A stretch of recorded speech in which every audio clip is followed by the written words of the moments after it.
Good boy, drink it through both.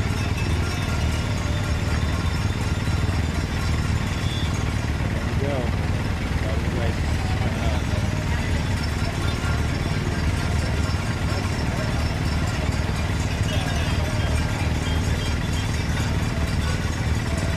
Oh, move over. Get out now.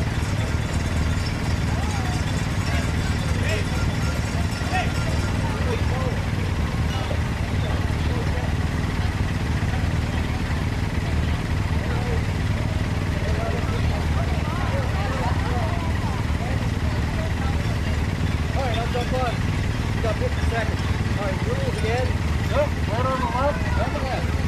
Wait for the side stand down to be. I'll put the side stand down first before we get off. Alright, we'll go. Eddie, go up just a bit. 10 feet.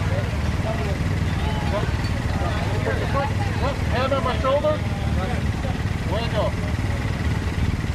All right. Now, what are we doing, right, bud? We'll come through.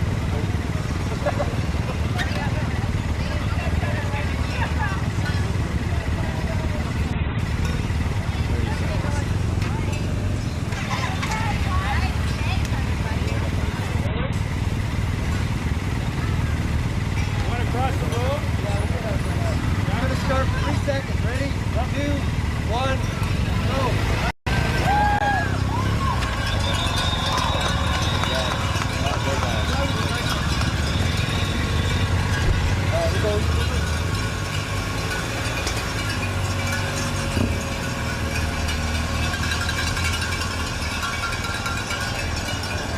That was scary.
I think I see them back a bit. Yeah, yeah.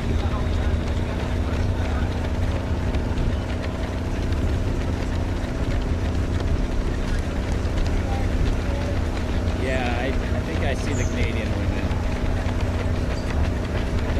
They're crossing the intersection now.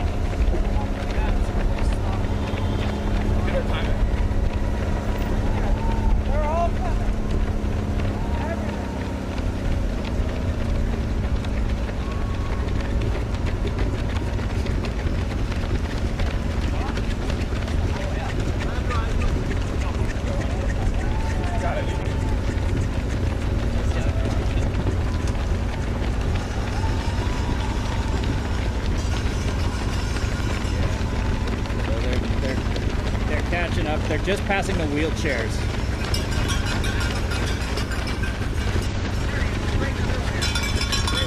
She's got a red bib and she's coming onto the outside. She's like the furthest one on the closest to the sidewalk.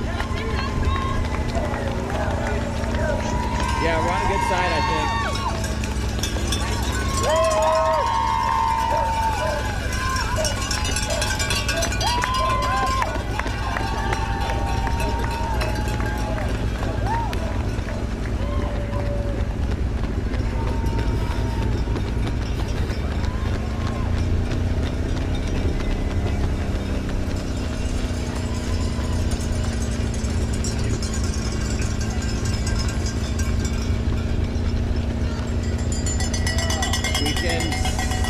Down just a little. They're catching up to us now.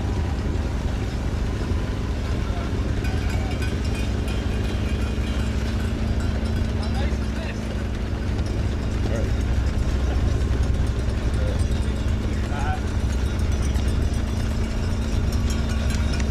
Okay, I think that's one of them in the middle of this pack that's right behind us now.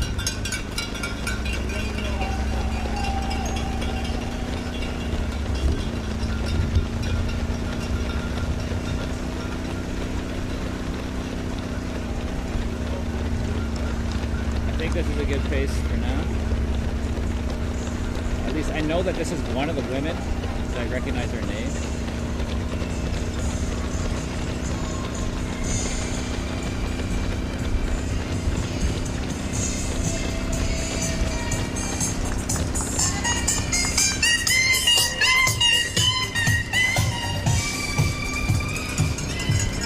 But she is by herself, which is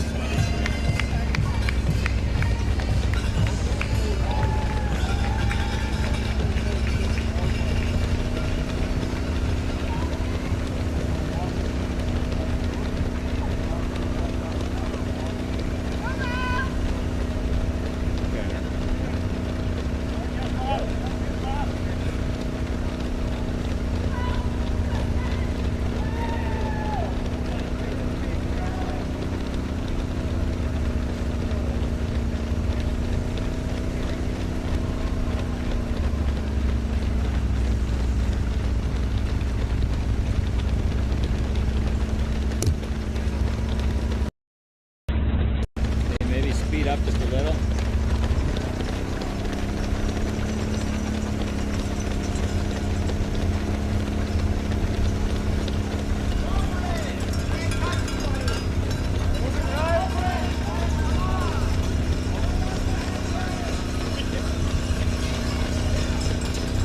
There's the pace guys right in front of.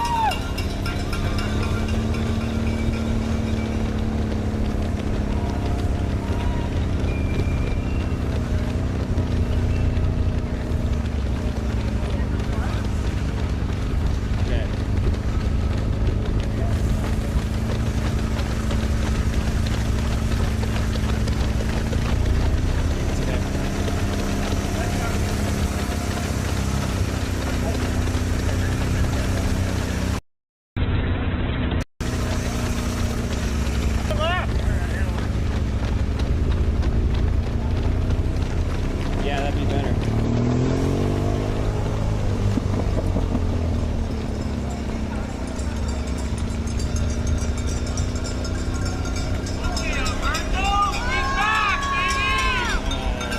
Slow down a little bit and move over towards the center a little.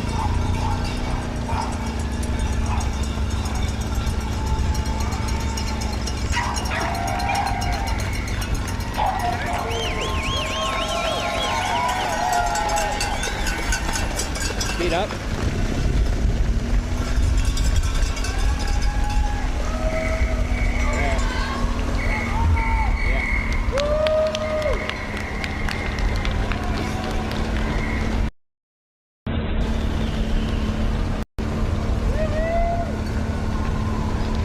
Slow down a little.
guy, the pace guys behind us.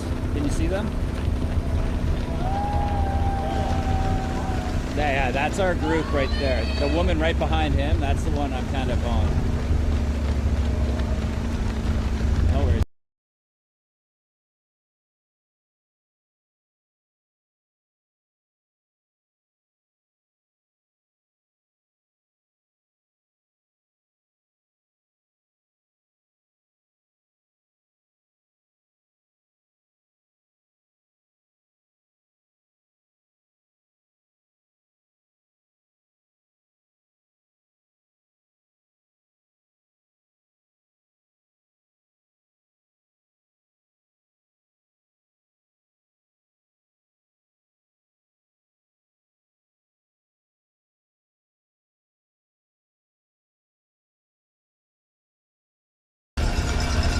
Let's get it.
Just a hair. There you go. Let's pump it up.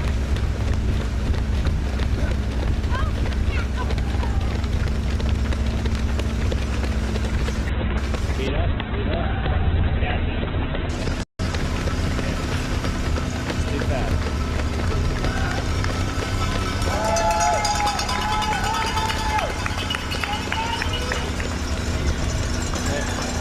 Yeah, please, that's very helpful when you say that. Yeah. Speed up.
Live right now.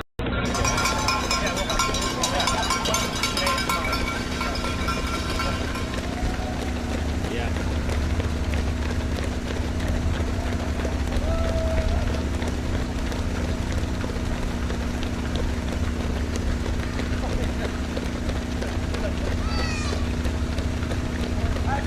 Right, watch the track. Great. Just right behind you. Nice.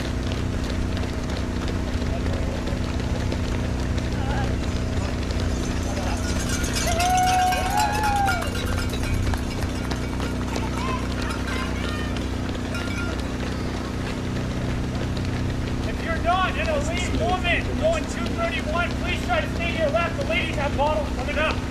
Stay to your left.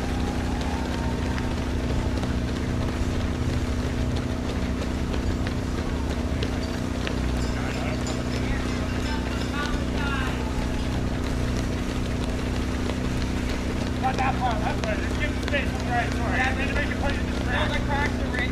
Be mindful. They're bad right here. Yeah.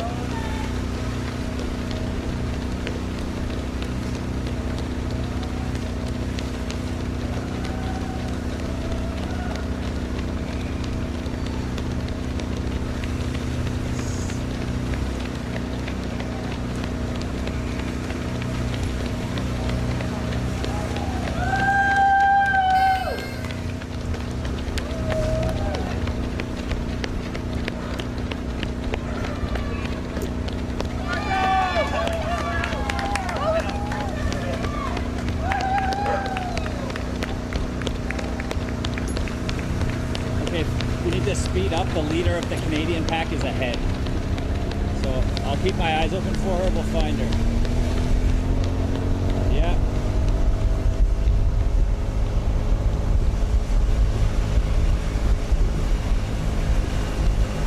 I think I know what she looks like.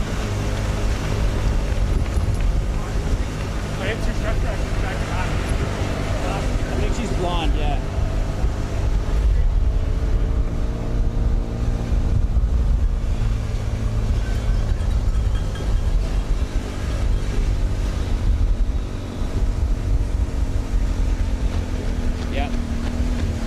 Get out in front if we can.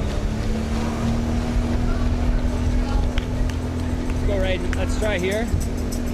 Oh, can we stay in front of, like right in front of them? Like split this lane. There we go. That'll be good. All right, keep her steady. Slow down a little. Look. Okay, there.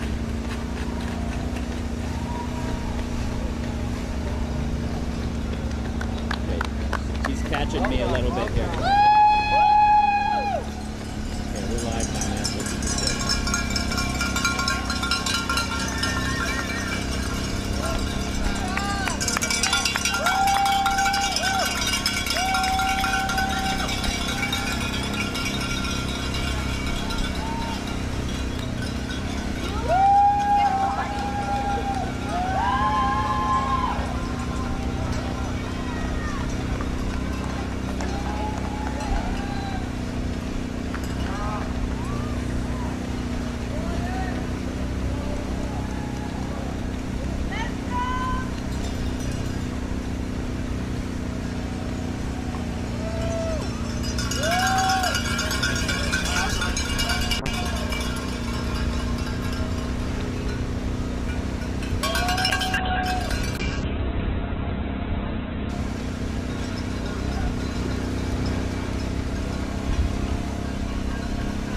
Slow down a little.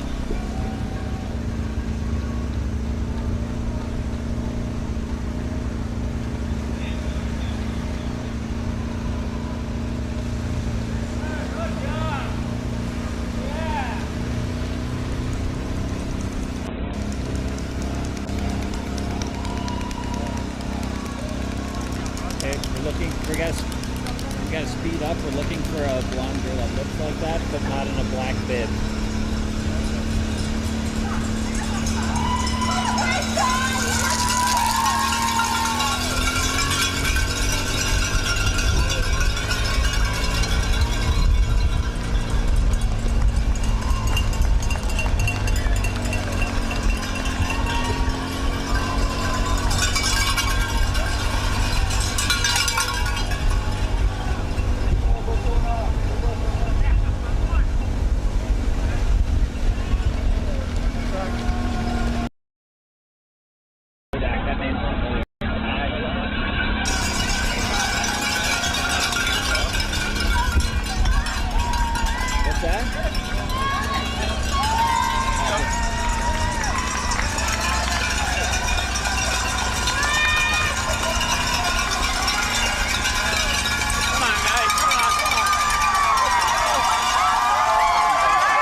left side of the road for now.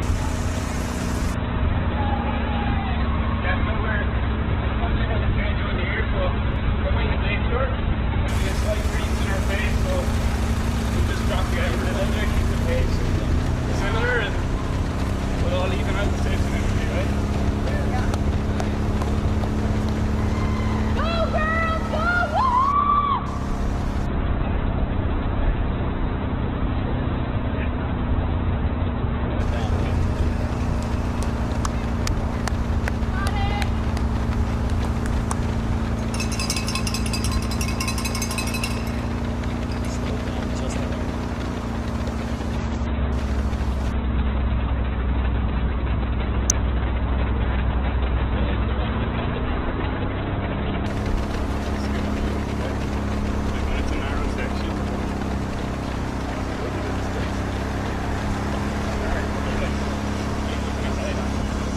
You're good, I got it.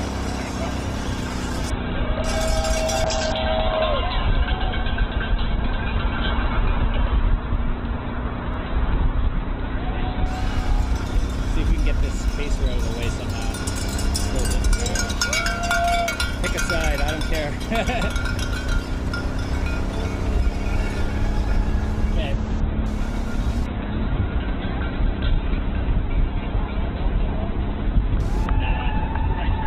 Between the first two pacers there.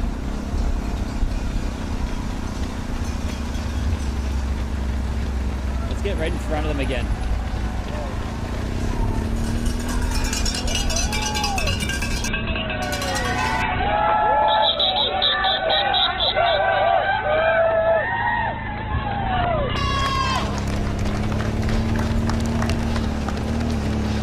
Yeah, pretty good. Get right in front.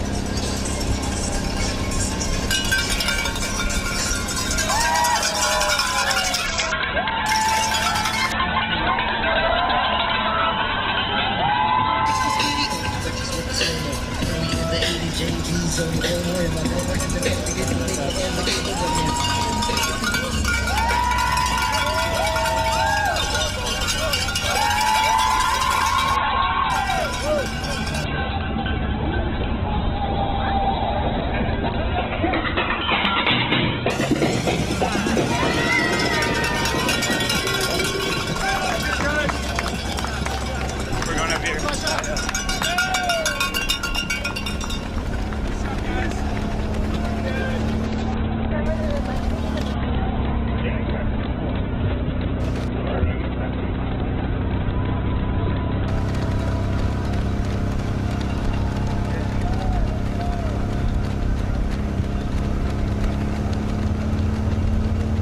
This is good. This is good.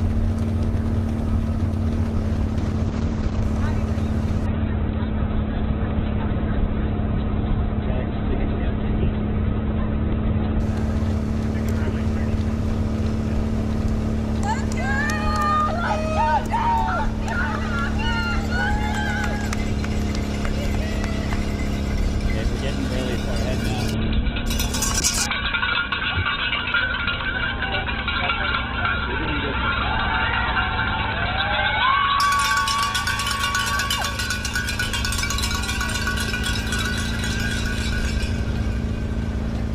I think they're having problems with the internet for some reason. It sounds like.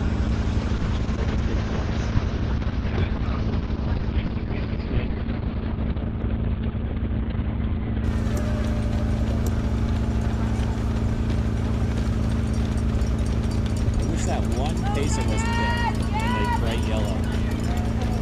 Got a perfect shot of her over there.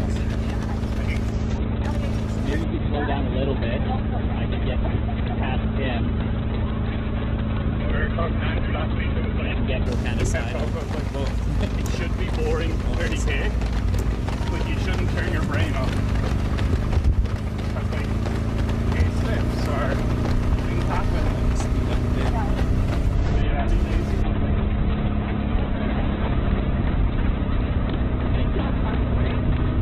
Very light uphill till around 9k. Then we dip into the hollow. That was 8.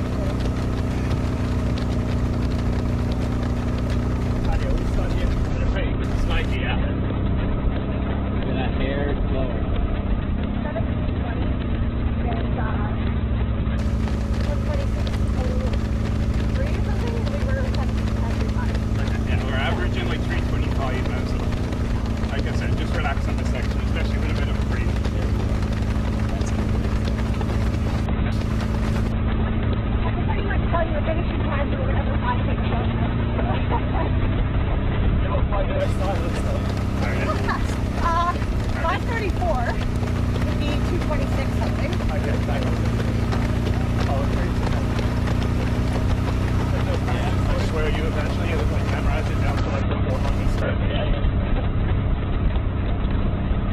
When I had the Arizona Marathon, I had to do research. I made it know what like kilometer steps were, and I didn't know what miles were. Oh, yeah, so I was trying to communicate. You stopped down a lot of days at that point. Yeah, that's how I know 5:34.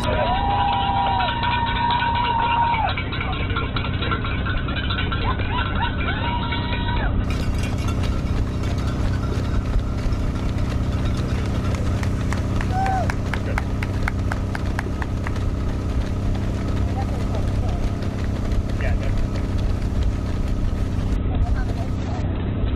Once you get past 9K, you're starting to do a little bit of a dip soon, so it's not as open as here.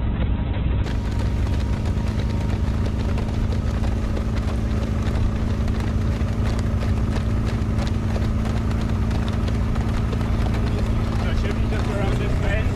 We have Natasha's table again, so we're going to start making our way over to the right. Everyone's going to need to face to the street.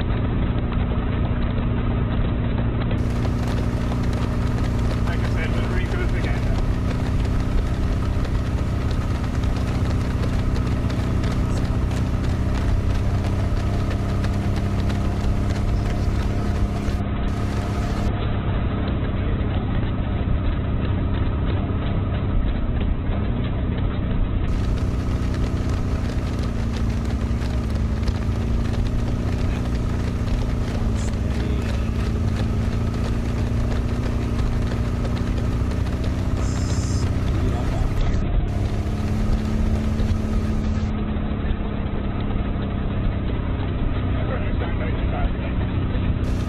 You're running solo and up ahead of a massive guy.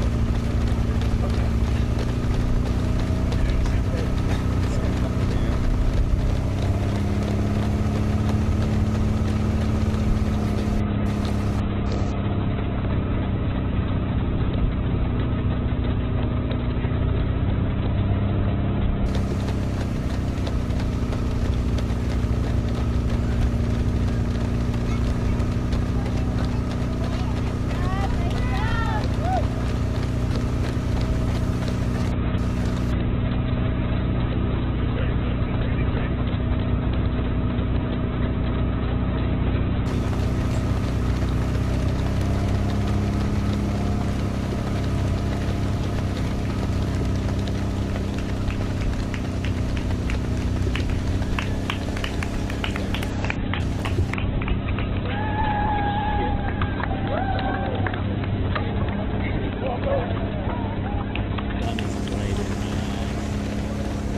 Okay, let's maybe go on the other side.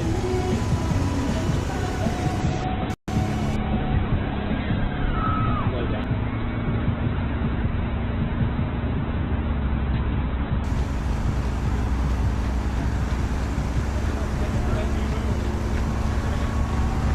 I'm not sure to see my monitor because it's the glare right now.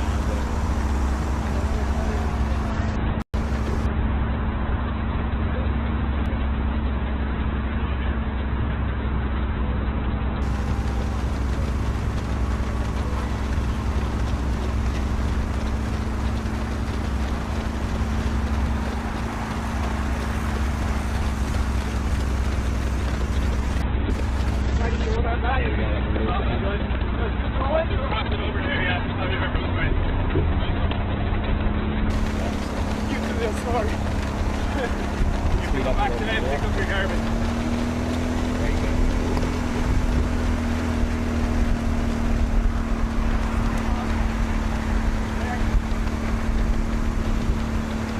You gotta. Nothing, just checking the time.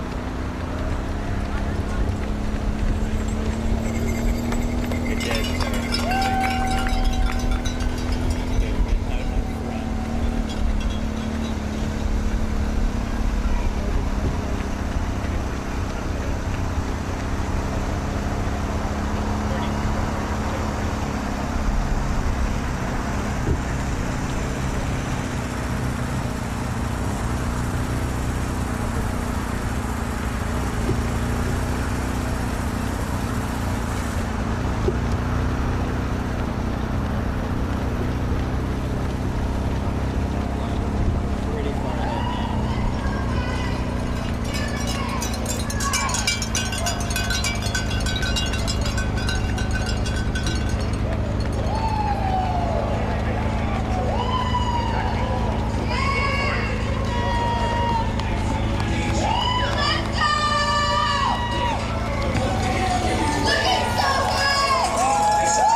Speed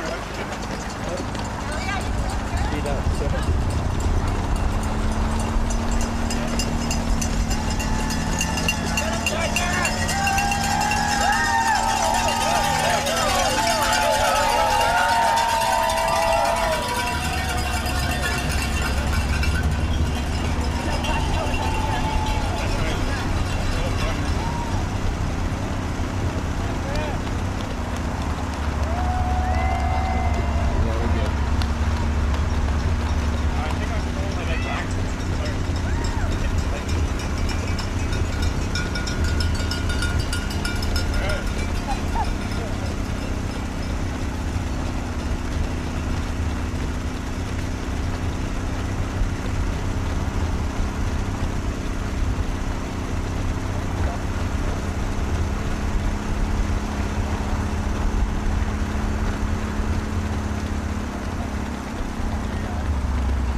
I always like it when my driver's blind, you know?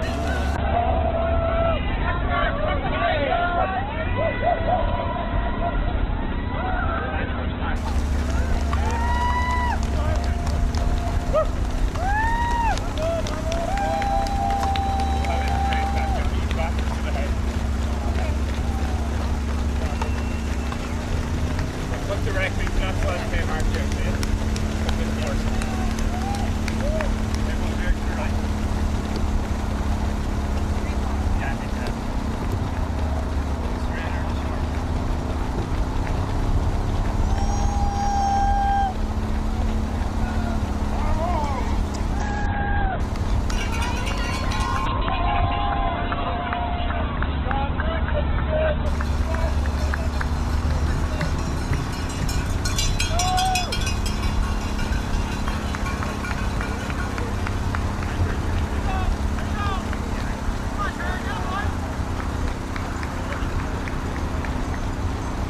Say a lot further.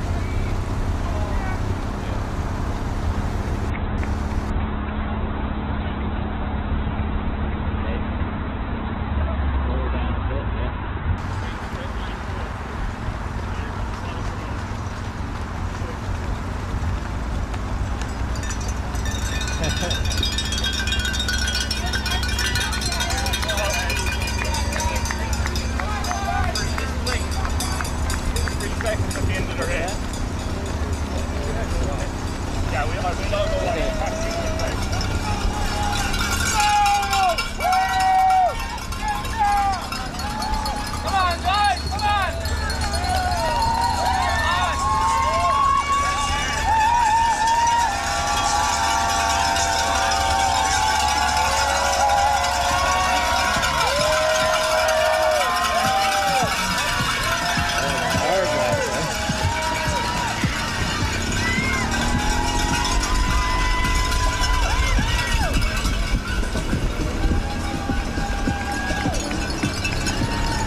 slow down a bit though, let them get a little ground on us.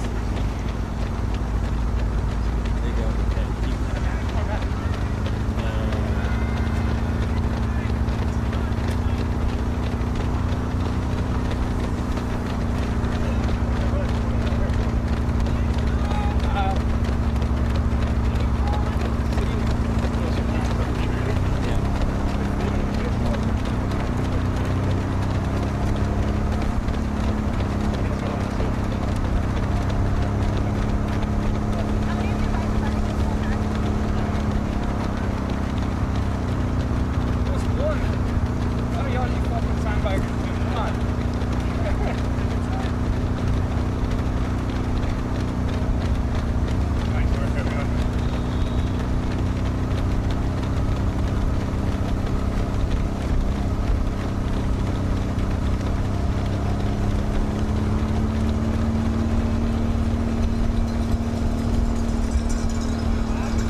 Shit, I lost my walkie. Yeah, can you slow down? This guy's gonna hand it to me. Hey guys. This guy on the right here. He's a hero. Come on, Eric. You're a hero. Thank you so much. Yeah, I got it. So we're gonna edge slightly to the left side of the road up there. Okay, there you go.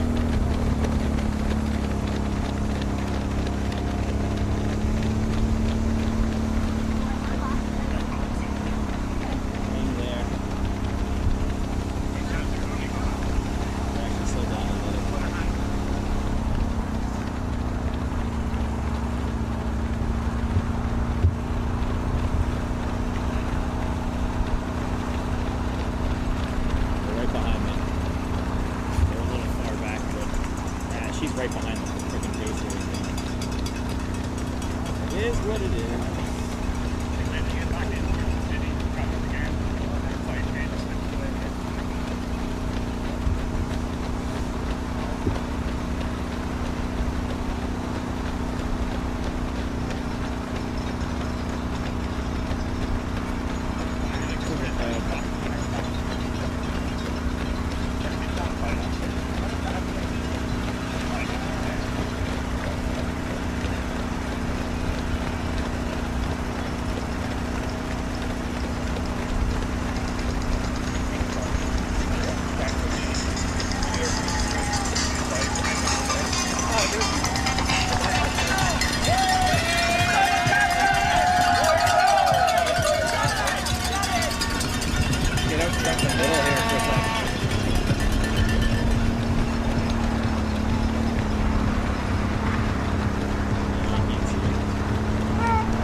space, guys. Come on, guys. Yeah, actually. Very good.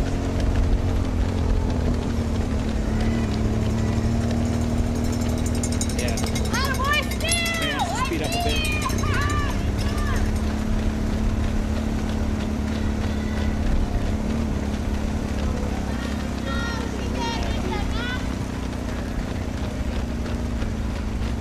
Speed it up a bit.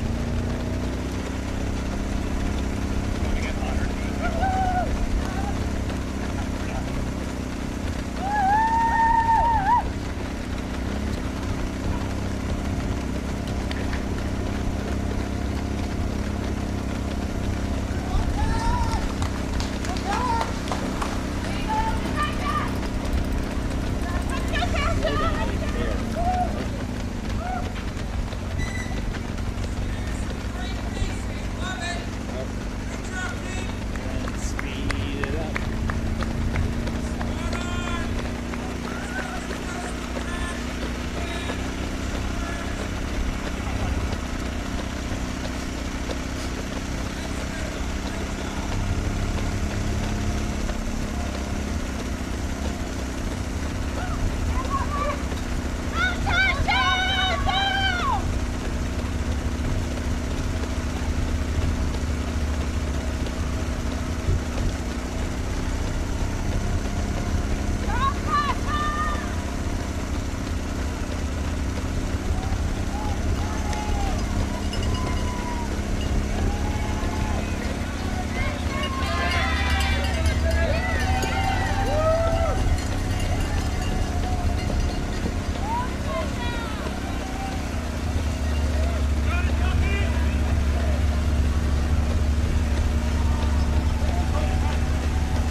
We gotta speed up a little.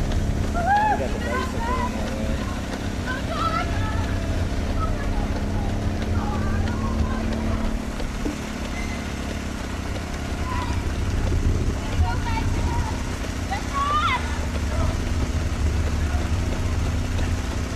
Okay, we'll speed up a bit. Good bike speed. Okay. Up, Jeff. Up.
Got two pacers, the group split up.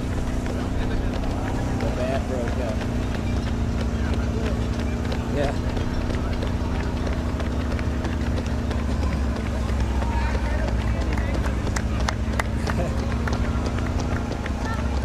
Both Collins, no glasses. I'm 40, that's close enough. Alright, let's go. I actually hate Phil Collins though, so. Yeah,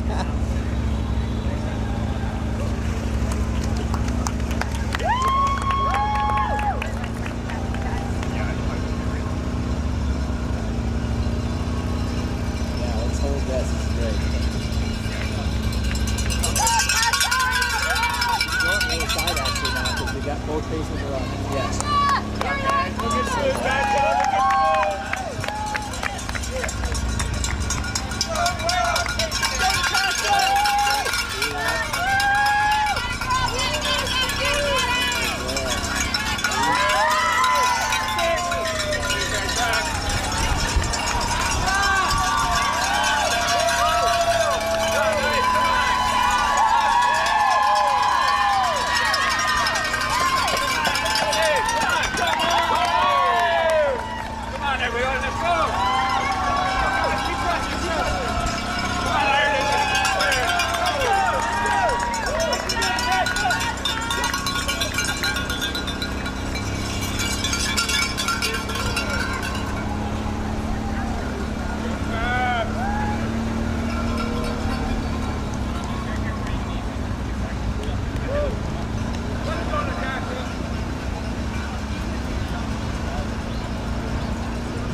No, you're good. You're good. Yeah, we're good.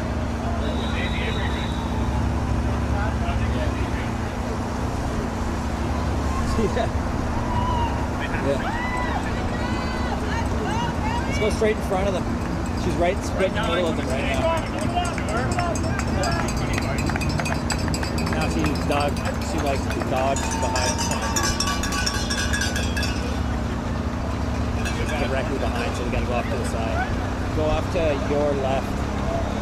Alright. On the flat now again. You guys will look up there, so go off after.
Oh yeah, they all start coming back at 25 to 30k. I think the Africans, like, they just run in a pack without looking at their watch, and then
What's the harm? My turn. Okay.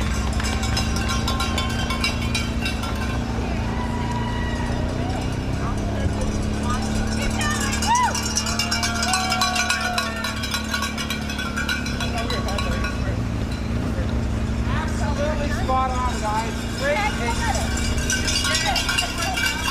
It's going to be hot.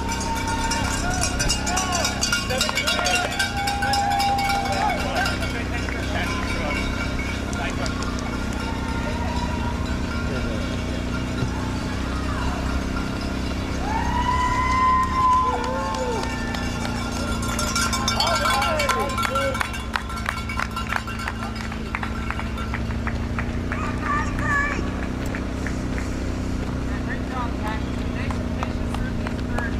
Awesome. Back it up there. Yeah. But it felt so much better. Smell any of the smoke? We can also have that guy come back. I haven't done it yet anyway, so. That's great. Waterfront. We'll bring it in for him.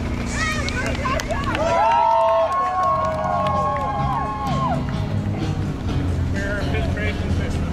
Nice.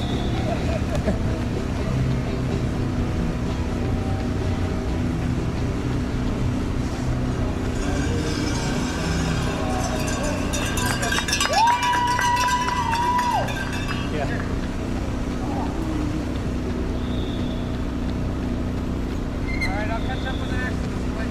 Let's go.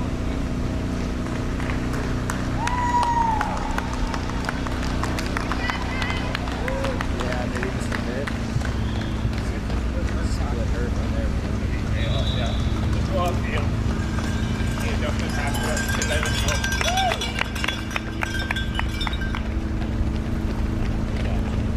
It feels like the pace we were doing, so.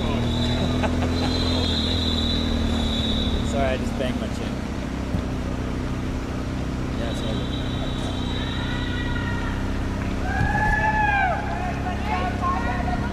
Slow down a little. Oh, we can't really let them too narrow now, eh?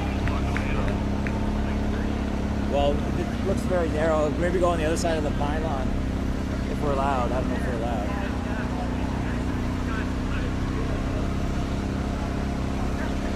Oh, okay.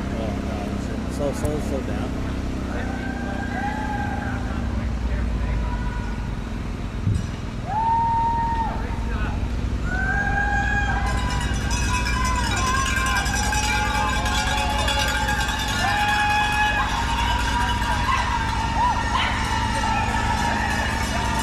Can I put you in left? I had my mouse is poking out this side, sorry. He's moving around again. How dare she? You're probably going to have to go all the way over to the front. Run it.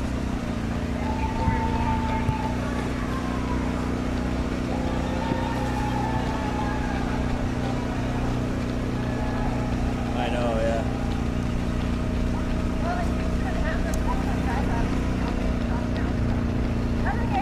I didn't have my little vomit, but just to avoid the inevitable like change, So I've dropped out. go to your. Oh, So I don't. What are they?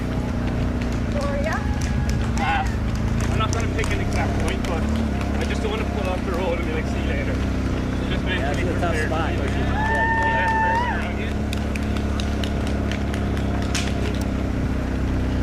Yeah, it might.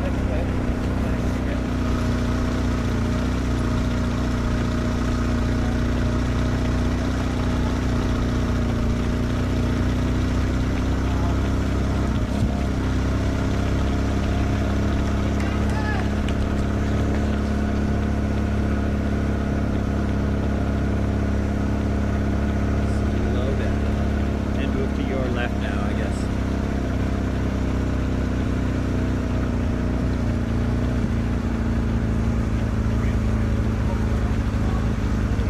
Yeah, no, we're good.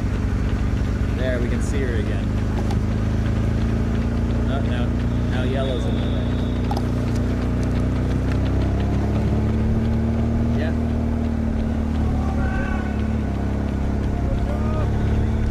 Hey, That'd be good.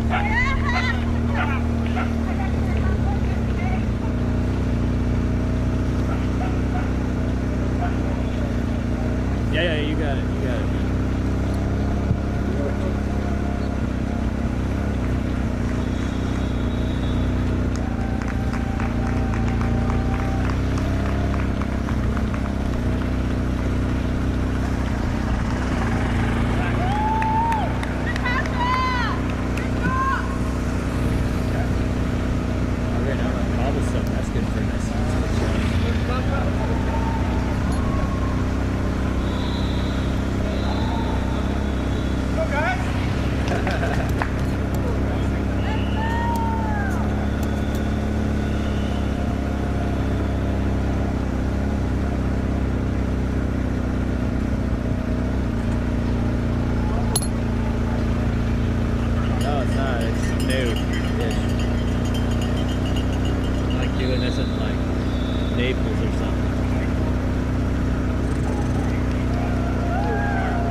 that way.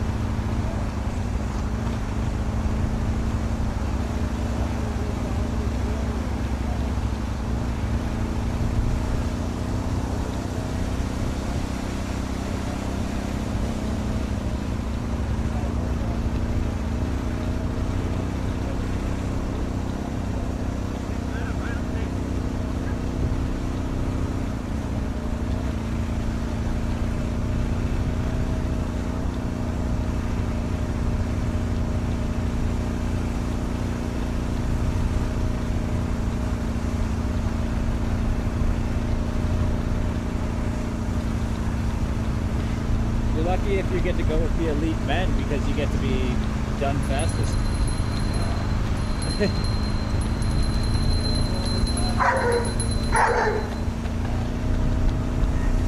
Yeah.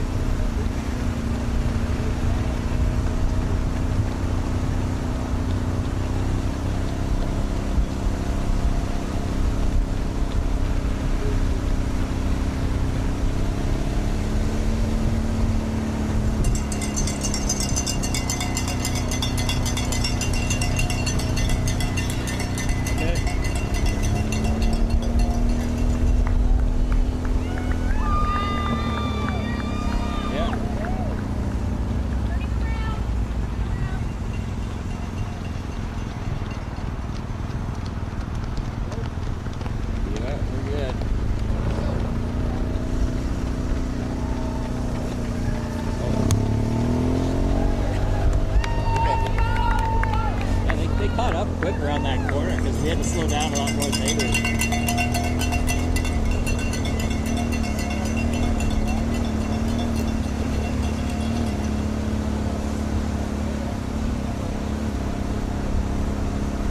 Yeah, okay, we gotta slow down a bit though.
Maybe set her up in the lane.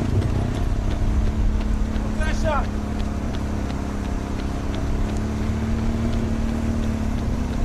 Yeah, she moved it close.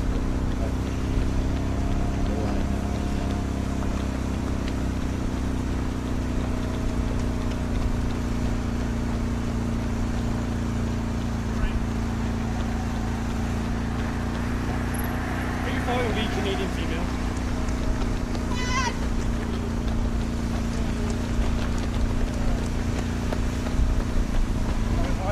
Slow down just a bit.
if I can get a little bit angle at her.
What's that 30K split?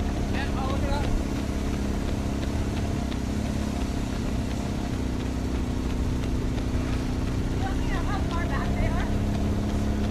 The Canadians? Yeah. I'll let you know at about 31 and 32. Okay. 328 pace. Getting a bit far ahead. Oh, that's okay. At 29K here should be 140.35. Let's have a look here. I don't care about time. Oh, I'm okay to time right now. yeah, we're like 15 seconds off that, Tash. You're running great, all right? That's awesome. You got it! You're rolling the pace what we want. That's perfect, Tash. Great pacing, Tash. It's nice and steady. Listen to Tash.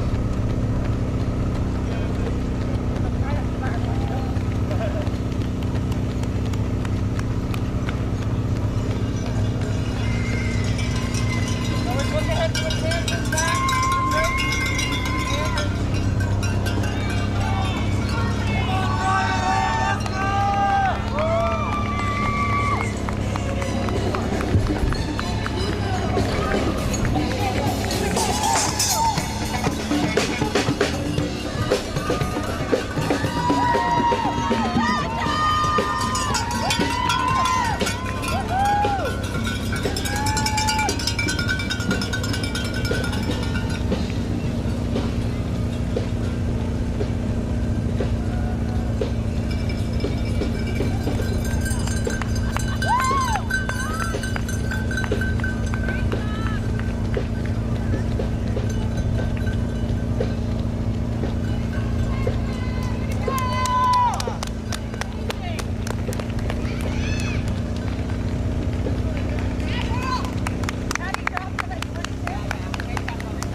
What's that?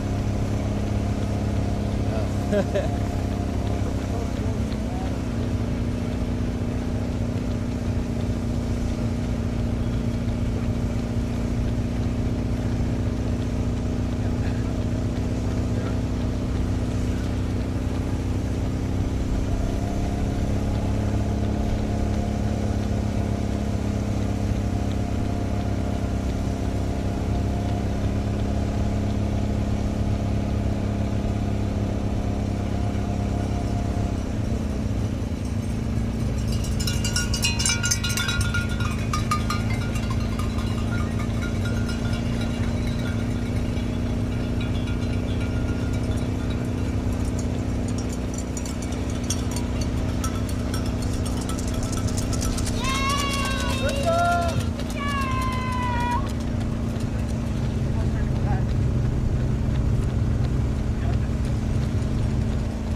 Straight.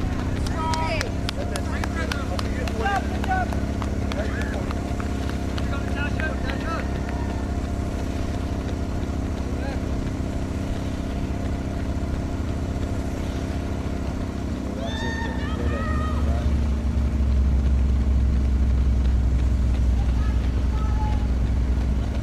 Stay strong.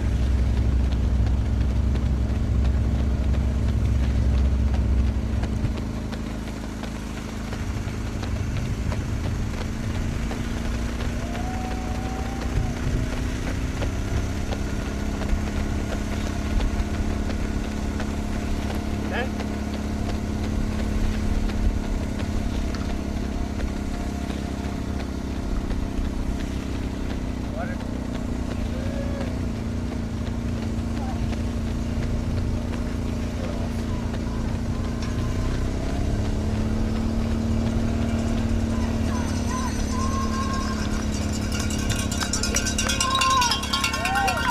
He doesn't have me now. Too bad we didn't have us now. Straight ahead. Beauty.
Got this. It's done.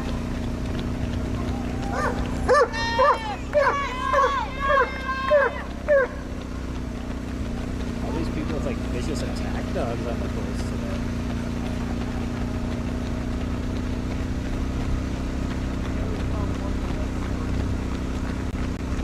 Yeah, that guy had a muzzle too there, but he didn't look as bad as the first one. No.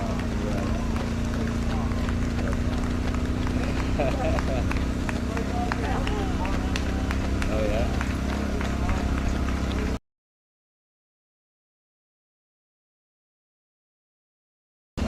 My dog barks, but he doesn't mean business. He's a beagle. He barks at everything. Yeah. Kinda, yeah. Fatter, lower to the ground.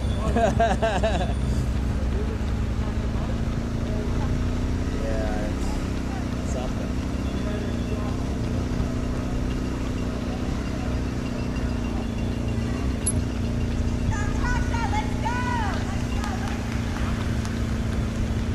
They turn around and head back soon?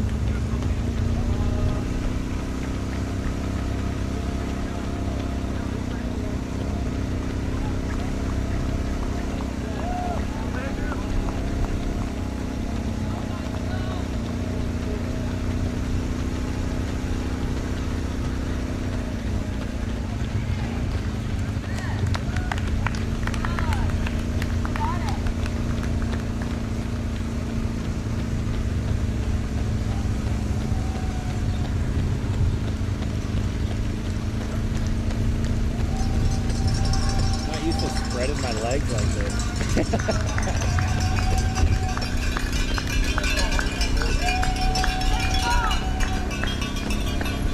Yeah.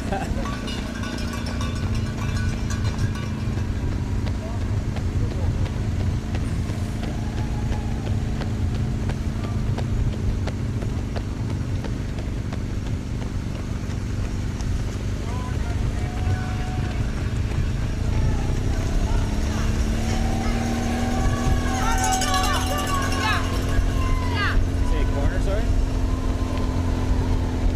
Okay.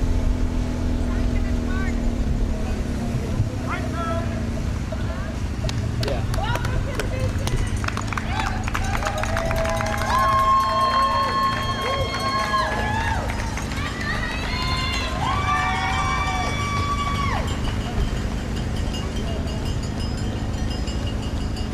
That?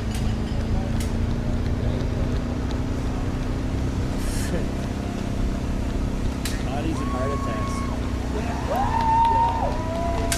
Fortunately, that's only half of life. Okay, we're getting a little far up.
Slow down just a bit.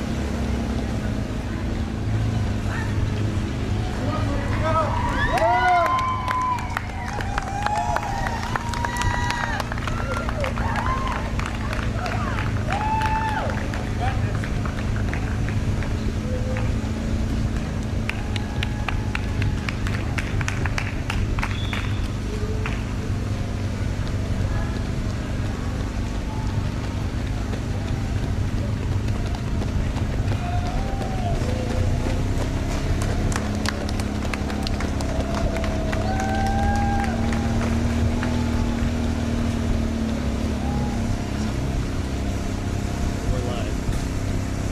Slow down just a touch.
Slow down a little.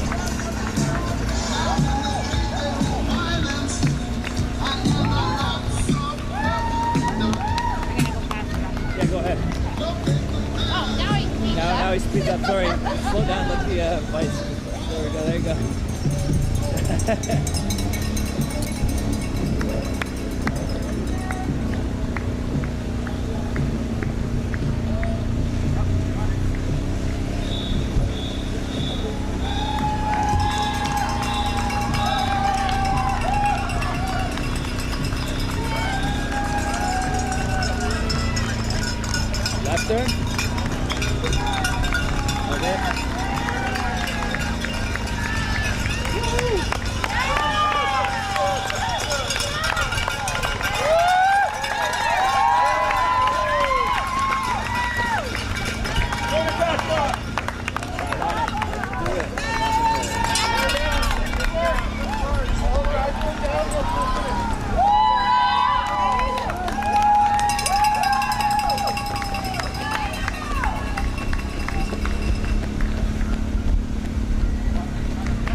Slow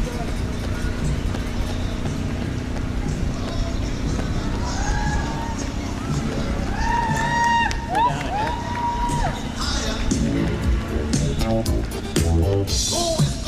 here.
give a minute. She's right there.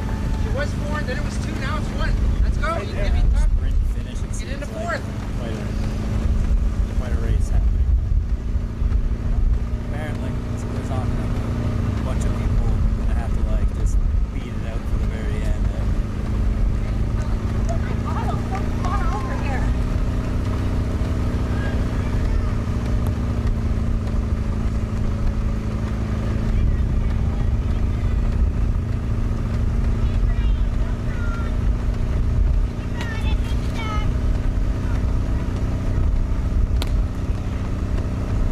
Okay, let's work. Got this.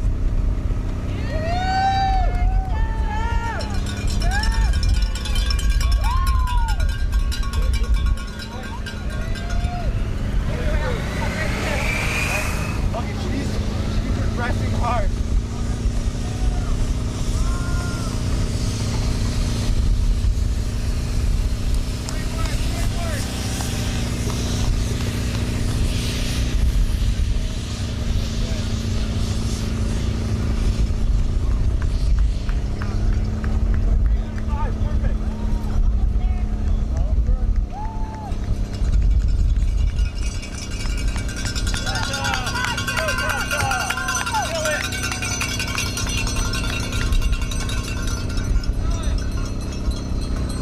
Cut over the middle lane. Got this. Natasha, you got this. You look so strong, Natasha. Just slow down. Oh, that middle lane disappeared. Sorry, I didn't see that coming.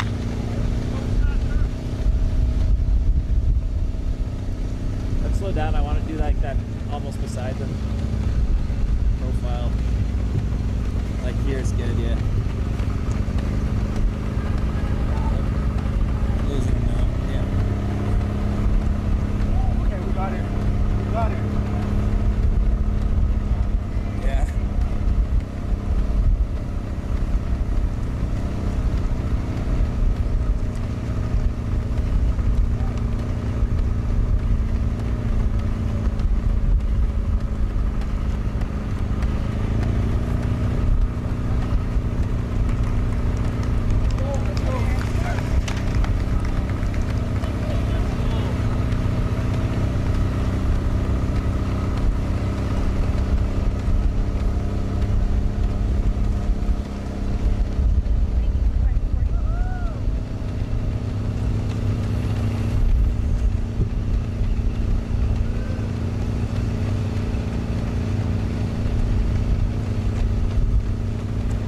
She's running at least 10 seconds slower for 10. We got this. Let's go, Natasha.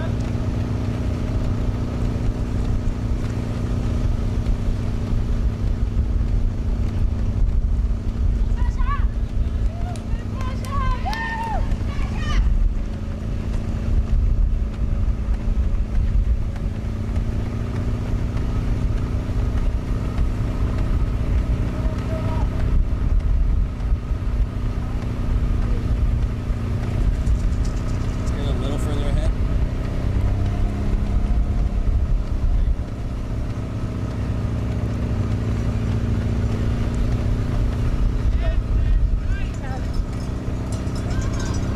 Great job. Yes. Awesome job. Yeah, going well. This starts to be so refreshing to run if you were doing it. Just like the long straight.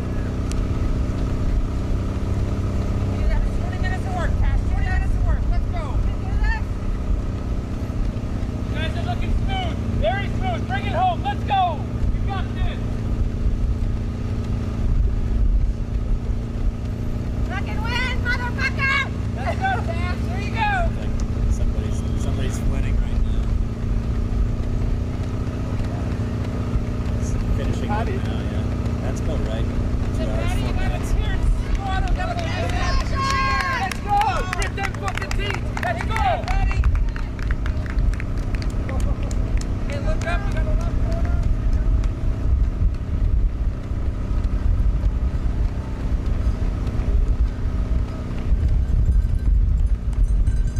That's it, Campbell left.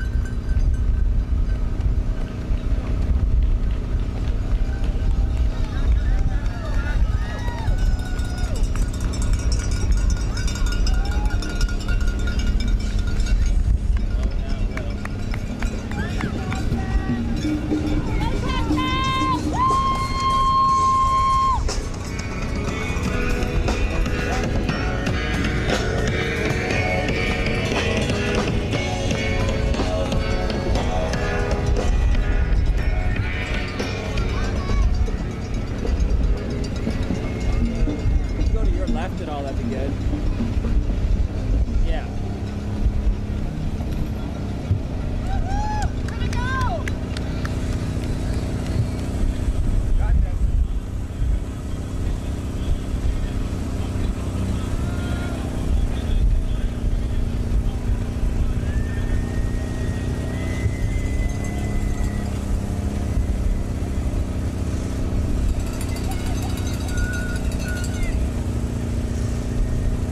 Back to the middle lane again, I think. And slow down a little.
Junkie block.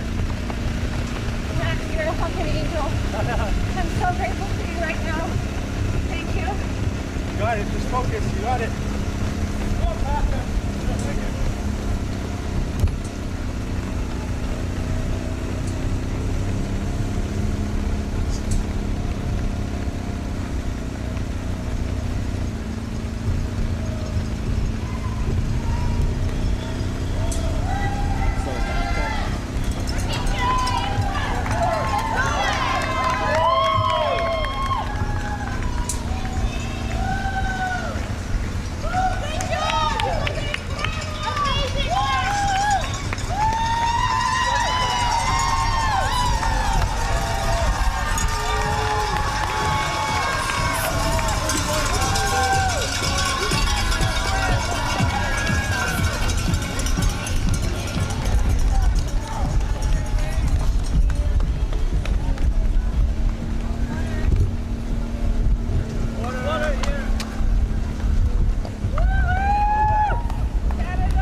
good job.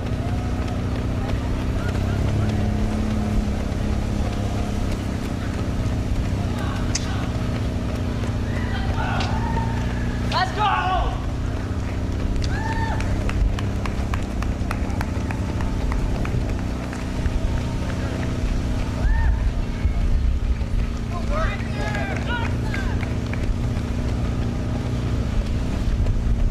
Okay, we're back on pace. You got this. Let's go.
What's that?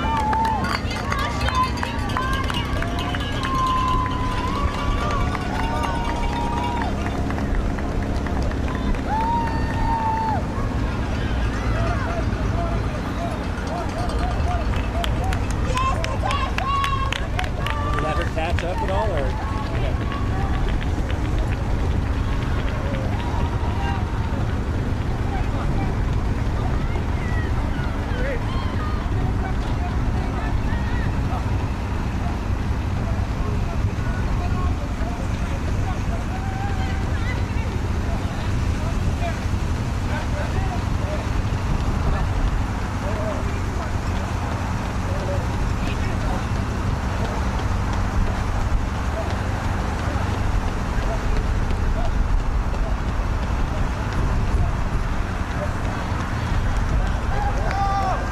My legs are sore. I can get off this motorcycle.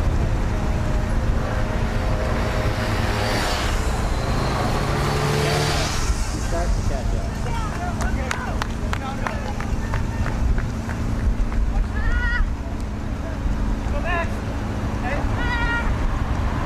Yeah, you can see her. She's starting to grit her teeth. Feel sorry for her. On, staring at her face the whole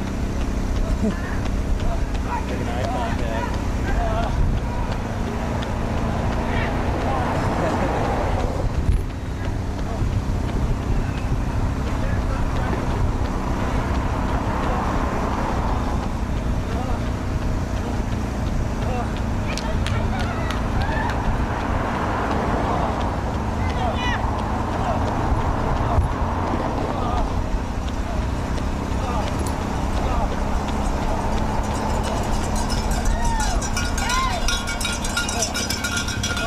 If we could slow down anymore, it'd be great.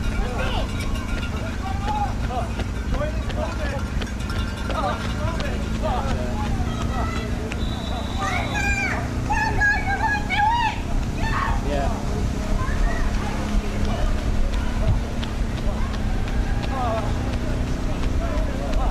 Right now, just see how slow we can go, let them catch us. And nice green for TCS.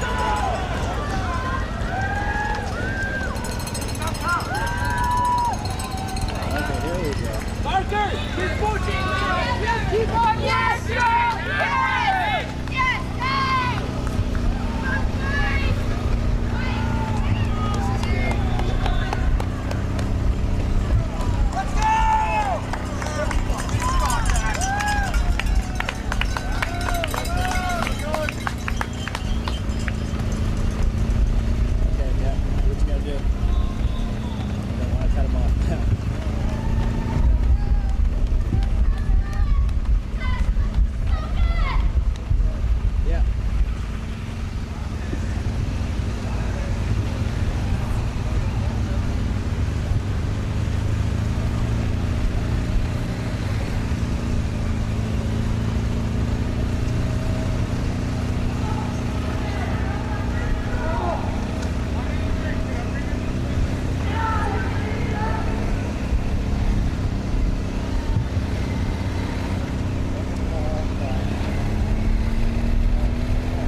got this. Let's go.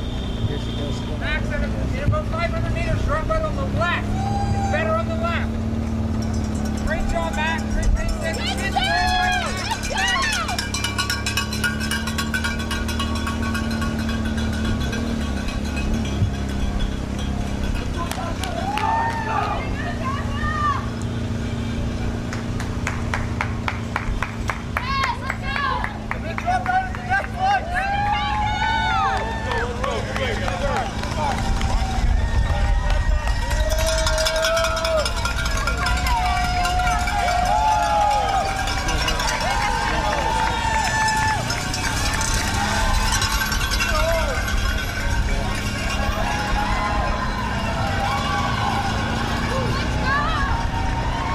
Okay, you're going to be on your own. You got this. Let's go. Keep saying they're gonna be on there. Let's go. We're back.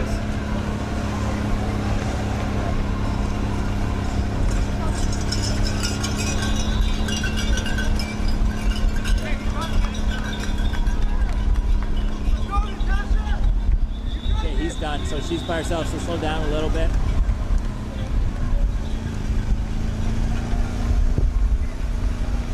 Slow down. Let's let her catch me.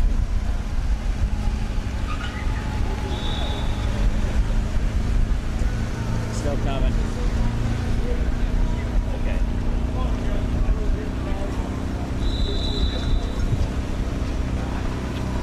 Slow down a little more, eh? Let her catch. Don't lose. This is the big one. So, do you see her?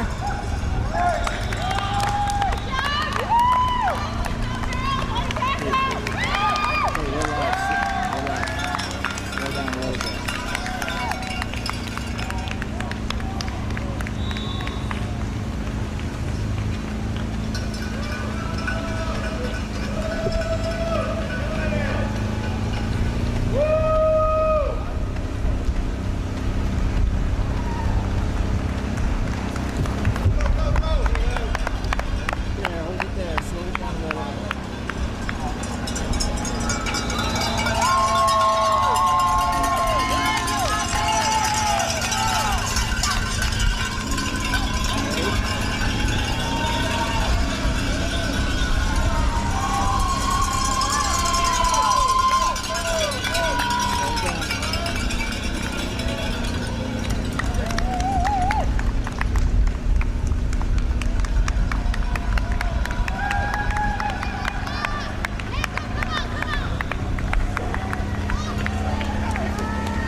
as she runs into the finish.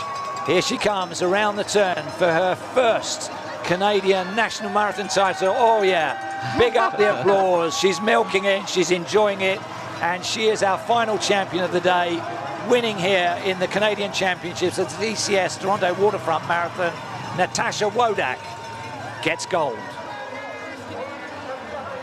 It's interesting because it looks like she ran the exact time that Laney Marchant ran in 2013, 2:28 flat, which was a Canadian record. At the time. At the time, yes. And it's moved on, and she's been part of that. Right, yeah. that's right. And back then, 11 years ago, she ran that marathon, and she probably thought never again. And here she is, you know, several marathons since, national title. She's soaking it in, she's happy, and, you know, she'll continue to have fun for the rest of this day like she did in this race. She's very chatty, isn't she? She was my roommate when I competed with her at the Olympic Games in 2016, and she ran the 10,000 meter. She has so many things to list about her success that, you know, goes on and on. But, you know, she was gold at the Pan Am Games in 2019 in the 10,000 meter, a record at the time. And she was 7th in 2015. Commonwealth Games she's been to. And she's competed in the World Championships in the 10,000 in 2015, 2017, 2019. And she's not done yet. I think that, you know, she's still looking ahead. You know, she's not ruling out the chance of going for another Olympic team, but I think she's going from season to season. So we'll see what's next for her. But a well-deserved break. We see the two national champions hugging each other. Justin Kent, Natasha Wodak, both from BC. And I would like to say that I got 4 out of the 5 winners correct. Chris takes the bronze for his wildcard prediction, so it therefore comes down to who was closest on the winning women's time between me and Krista. We picked exactly the same people. What was the women's winning time? The women's winning time. 2:20.44. Jeffrey takes you it win. within Good 15 seconds. Get the Guinness in there, Chris. He's leaving. I've He's got your leaving drink. I've got your drink. Kent and Wodak. Those are the surnames of the two Canadian national champions. Will we see them in Tokyo? We'll have to wait and see when the road to Tokyo closes. If you're watching us on the Inside Track World Athletics coverage, we will keep it going. We've got plenty of action still to come. We've got our man Bernard Abarcaz out on the course, in amongst the atmosphere, and we will have the presentation of awards for our top 3 in all of those championships. Natasha's happy. She's no idea the camera's still on her, but, you know, clearly she's still kind of hurting, right? There's something probably that made her a bit uncomfortable, but she certainly was able to get the crowds excited when she finished at the end. We still have 2nd and 3rd Canadian women, and it's a long, long time since we saw them because the designated camera for the Canadian women was with Natasha Wodak for so long. But when we saw them in the early stages, it was a tight cluster of 4 or 5 athletes. How's it looking now, Krista? So it looks like we might be seeing Leslie Sexton in 2nd place. Is that her now? There she is around the corner. I think that is her there with the sunglasses. Yeah. And the black top. The black top, right.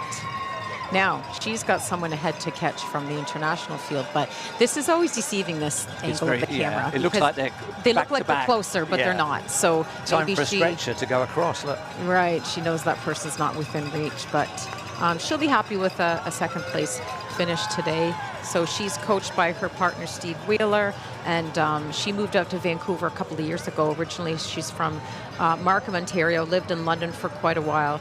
And again, like we said before, she placed 13th at the World Championships in 2022, which is in Eugene. And she won't be getting a personal best time today. She did that earlier this year in Houston, where she ran 2:28.14.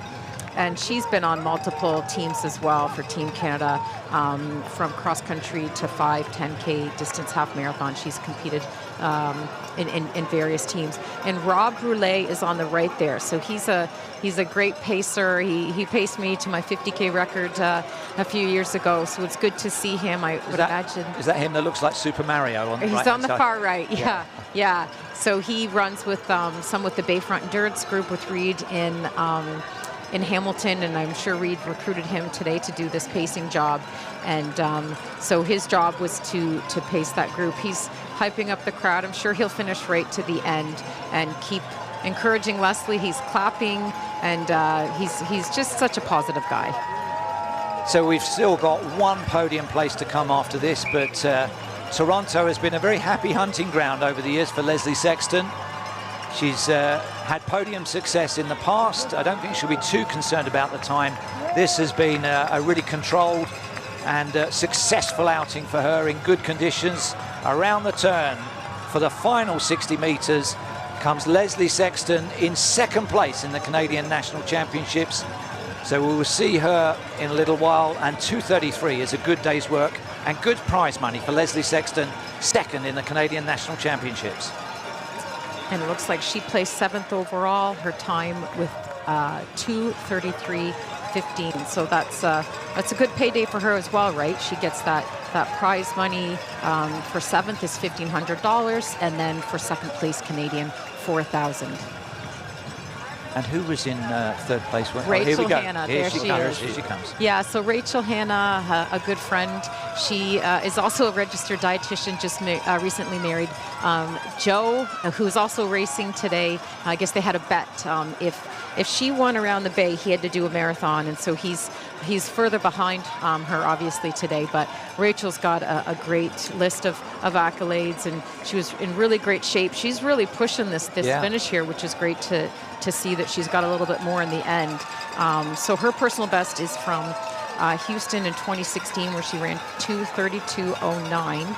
So she's not going to be getting that today, but we'll see her turn around that corner and have a solid finish. She ran the Toledo Marathon in 23, set a course record, and then set a course record again in Indianapolis in 23, and was third at this year's Ottawa Marathon. So here is Rachel Hanna coming through, all smiles, sort of, a little bit of grimacing, and it looks like she ran about 2:34. So that's only 2 minutes off her personal best. So that's really good, because you know, some of them were a little bit further off of their personal best today. Well, we've Anne-Marie Comeau, there she is coming in. So she will be our 4th Canadian today. So we've completed all of our podiums. It's time to start hearing from some of the people that filled the top step. And let's start with a catch-up with the men's Canadian champion, Justin Kent. There's Anne-Marie Mawhinney. I just wanted to point her out what there. What a performance. First time in Toronto, and you came away with the Canadian Championship win and a big new PB, almost a minute. How did it feel out there being all by yourself for most of that race? It felt great until we hit some windy stretches. 33 onward is quite the battle, and I knew they were right on my tail, and it was just a big mental game of like taking it 1K at a time and just focusing on my form and staying as calm as I could. And it's tough when you're being hunted out there, so it's nice to have a bit of peace of mind when I had a bit more of a cushion after 35K. But I'm ecstatic, stoked. It's amazing to be here, and yeah, very elated. Calm and collected indeed. You don't even look like you just ran a marathon. That's incredibly impressive. I know that coming in today, your goal was to win the Canadian Championship. There are big points on the line. What does it mean to come away with not only the Canadian win, but also those really important World Athletics points? I mean, that's definitely just bonus. I think there's few times in this sport where you can win a Canadian Championship and everything kind of going well in the build and staying healthy and having good weather and good pacing. So I didn't want to take this for granted, and I have friends and family out here. My daughter's out here, so it's I'm pretty speechless. So yeah, it means a lot. It's your first time in Toronto. We hope to see you back, and you've run a lot of marathons. What did you think of the course here and the general atmosphere here at TWM? Oh, I loved it. I mean, there's a few spots out there with some running crews that it was hard to stay calm and not get excited and lose my focus, and like a few times it was deafening out there. So it was great, amazing atmosphere. Well, so special you could be there with your wife and your new baby girl, and congratulations on an incredible year, both in your personal life and now to be crowned Canadian champion. Congratulations. Thanks, Kate. Really appreciate it. Thank you. Thanks very much. Congratulations to Justin. And our thanks to Kate Mambuskirk, who's doing the interviews down there at the finish line. On the right-hand side of the cones, you can see the half marathon finishers On the left-hand side, you can see the half marathoners. Who's that we can see in the distance? So that's Kate Baisley with the pink top and the white gloves. She is from Newfoundland, and she's running today. Her personal best is a 2:36.35 from this race in 2019. So she is likely going to be maybe our 6th Canadian. We saw Erin Mawhinney come through, and her time was 2:36. So not going to be a personal best for Kate today, but you know, certainly I'm sure she'll be pleased and be able to have thoughts about today's race. She's 40 years old now. Even Natasha, who's the winner, she's 42. So we talked the other night at dinner about how the Masters category is getting more competitive, and Natasha said it could almost be 45. Yeah. But you know, definitely good to see women running in their 40s, and you know, some people work full-time jobs and have a family. Kate has 3 kids. Her husband's a doctor, and she's able to juggle it. And it looks as though she has a part-time job as a snooker referee, doesn't it, with those gloves? Let's catch up with some results. We can bring you the official standings on the graphic. And that was tremendous. That was the fastest ever time seen in Canada for Makasha, and it really laid to rest the ghost from last year where she was out-sprinted by 1 second. And look at the Canadians populating that top 10. Good work. Yep, Natasha Wodak with the 5th place. We thought maybe she may be able to sneak onto the podium overall, but she was just a few minutes behind those leaders. And then Leslie Sexton, 7th place, 2nd Canadian overall, and then Rachel Hanna and Anne-Marie rounding it out with 3rd and 4th Canadians and 9th and 10th overall in this race. Good. It was the whole series of Canada running was intended to raise domestic standards, and you can see right there it is. Let's go back to the race. I mentioned before that if you are looking out for somebody in particular in the marathon, we will keep a camera. Mexico have 650 competitors taking part here. Alan Brooks has made it a personal mission to twin with Mexico. Sub 240 for her. So Kate Baisley coming in. I'm sure her daughters are watching from home. One of her friends, an athlete I coach, we were chatting last night, and I said, okay, who's got the kids? And it was, you know, my mother-in-law or my mother, and those arrangements had to be made. So I'm sure they'll be thrilled to see their mom cross the line. Well, coming up, we will have the presentation of awards, but remember, we're still in the elite part of the race here. Out of 8,000 finishers, we've probably only had less than 200. We're on 2 hours 40. So these are athletes who train every day. So we're a long way from seeing the charity singlets and the fundraising endeavors and the Guinness World Record costumes. Those are all still to come. We saw there's the TTC streetcar Guinness record. I'm not exactly sure what they're going for. But there's 5 guys dressed up as a streetcar, and our friend Deco is leading this thing. Last year they did the half, and they have to do the full. Best of luck, guys. I wouldn't want to do that. Well, the problem is if you're tied together with people, and we get it in marathons around the world, either as a millipede or inside of a bus, your pace is dictated by the slowest person. Who's coming in here? We don't know. Too sure. One thing I wanted to point out with Tasha's win was back to the animal thing. When she passed Ben and Lindsay Tessier, when she saw Ben, Lindsay's dog, you saw her kind of tear up a little bit, and I think that kind of broke her emotionally. And well, and Lindsay's dog has cancer. I think it's okay for us to speak about that, but just really tragic. Ben is his name, and he has, I think, a form of leukemia. So Natasha was talking about that the other day. So I'm sure that did kind of drive her emotionally to see Lindsay out on the course with her dog and cheering on one of her best friends.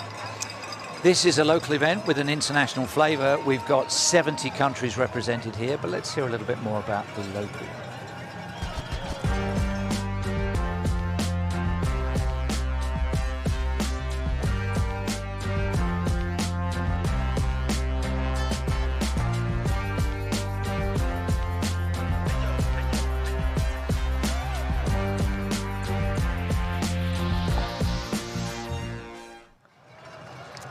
So we had Lisa Howard come in about 14th place, I think, before, and she has a best of 2:35.29 in Chicago from 22.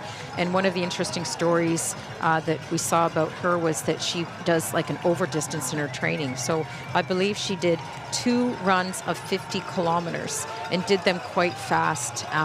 And she and her coach believe that that's good to do that. That's their strategy. And so her debut was also in 2013, like Natasha's was in Toronto. And then I think we saw Melissa Powell come in. Her time was just under 2:42, and so she looks like she's about 15th Canadian today, or overall, sorry. The real time locally is 10:43, so we are at 2 hours and 43 since the gun went off. There will be finishers coming in right the way through the afternoon. Our transmission will end at the 4-hour point. We'll have the presentation of awards prior to that. We'll hopefully see some of the Guinness records. We'll meet some of the cheer squads, and we may even close out with Bernard Abarcaz finishing. He's run the whole distance with that camera and the gimbal, giving us a flavour of the atmosphere at different points before, during, and hopefully after the race. That's one of our local runners. I forget his name, but he's from Blacktoe. Blacktoe is one of the main stores downtown. They're just a block away from me, so I'm kind of spoiled with. And everyone loves the name Blacktoe because we know exactly what that means. We know what they're saying. What a festival of running. It will get warmer. The temperature is predicted to rise over the next hour or two, and there will be finishers coming in. So it looks like, to me, these 5 of them here have half marathon bibs and ran the full course. The atmosphere out there is very, very lively, and part of that is the music, the sounds, as well as the sights of Toronto. Let's hear from the taiko drummers. I'm here with the rest from Arashido Taiko. Hi, how are you doing today? Doing great. You guys are bringing so much energy to this cheer squad. Tell us why you're here today. Well, you know, this is a great event. We're here to support. We love this. We love the city. We love what people are doing. They're pushing their bodies to the extreme, and that's what we want to do as well. It must be such a boost to the runners to be coming by and see this site and hear the rhythm of the drums. Do you get a lot of good feedback from them? We feed off that feedback. It energizes us as well as them. So it's a mutual symbiotic relationship I think we have here. It's great. So this is the 35th anniversary of the TCS Toronto Waterfront Marathon. We have 30,000 runners here from all over the world. What do you think that this says about the city of Toronto? Well, it's one of the greatest cities in the world. I've traveled all over the world and lived many places. I'm from Toronto, born and raised. This is a great city. Look at the weather. We're right by the waterfront. It's amazing. And we had this incredible event to showcase the city of Toronto as well. And it's just amazing. Where else can we find the Arashido Taiko? Well, we played all sorts of events, from weddings to private events. We opened up stores, and we do the running series events like the marathon and other running series events all over the city. All right, you guys are keeping the energy up. You're keeping us going. Thank you so much, RS, for chatting with us today. Back inside to you in the studio. Well done, the taiko drummers. You'd love to have that as the soundtrack when you race here next year in the 2025 TCS Toronto Waterfront Marathon. Don't tell me you haven't been motivated by these sights and sounds, the weather that has been laid on. And by the way, our ground level reporter is Michelle Jobin, who is going around getting a flavour of the event for you. We're still on sub 2 hours 50. You can see personal bests all round, a lot of joy, a lot of celebration for those finishing the full marathon, and also the half marathon on the right hand side with arms aloft. Yeah, you just saw a runner pass through and just burst into tears. This is definitely the city that's going to get you. It's an emotional race. I've, like, coming from my experience, just being a dude, my first race, I cried here. I think I got stuck on the overpass at the DVP. I was just walking back. I pulled a chocolate bar out of my pocket and I called my mom. And then my mom was like, "What's taking you so long?" So, Get going. same year that Ed Whitlock did sub 3, yeah. she said this old guy was already done an hour and a half. What's wrong with you? Yeah, like, why are you doing this? This is so long. Well, and it's a sport where you have recreational athletes at the back, and then you've got the world's best at the front, right? You don't see any like professional sport, basketball, hockey, where everyone's on the ice or on the field or on the court at the same time. So, you are in the race with these other people, which makes it so unique, and that's why we love this running community that we have. Well, and somewhere in between will be the various Guinness World Records. The Guinness are here to ratify them. It's part of the numbers that have shown just how much this event is coming on in leaps and bounds. So the total number of attempts is the biggest since 2019. Somewhere out there is the fastest in a 5-person costume. Chris just mentioned them. We've got an attempt on joggling. That's juggling 3 objects. It's a 250 best, a Guinness World Record. So if they're going to break that, they'll be coming through very soon. And we've also got those dressed in hockey kit. 23 record attempts in all taking place. So we hope to see 1 or 2 of those. I think with the joggling, if you drop the balls, you have to go back to where they landed. You can't just That's right. pretend it didn't happen and carry on. So this is, what's the temperature now? It must be up around 19 degrees. Quite nice. It's about 13 degrees now. 13, so it's creeping up, but that's pretty much ideal, isn't it? No wind, no... See if someone going off to the side there, stretching out a hamstring. We saw someone crossing the line and grabbing his leg, and sometimes you can run through it and sometimes you can't. Kate Van Busker down at the finish has caught up with all 3 medalists in the Canadian National Championships. Let's hear what they had to say. Well, I am in esteemed company here with our top 3 Canadian finishers at the Marathon Championships, and this is one of the closest finishes that we've ever had, both on the international side and now on the Canadian side as well. We're going to start with Lee Waselia's 2nd place this year. You were 3rd here in 2022, so an increase in performance for sure. And I know that you were hunting down the leader, Justin Kent, for a long time. How was the race for you today? Yeah, I was feeling pretty good, Ben did an unreal job pacing. We got to 30K, and I've run enough now that I kind of know how to judge the effort and stuff. And at 30, I was like, okay, I'm feeling good. I think I had a big one in me, and I knew the last part was tough. And I knew Justin, we were gaining on him, but so I had no idea how he was feeling. But he ended up picking up quite a bit, and I kind of went for it a little bit. I figured it might as well. I tried to get in the mindset that I could do it, but that last 5K really hurt when. I just watched Justin pull away, and I just tried to stay positive and hope that nobody was reeling me in. And PB, went for it. Can't be too disappointed. So. Well, you told me afterwards, no regrets, and that's a great way to finish a marathon. So congratulations on your 2nd place finish. That's awesome, Lee. Yeah, thank you very much. All right, Andrew Alexander, this is your debut, and we talked about big goals. You came in wanting the W. You came away with a podium finish. That's an awesome spot. How was your first?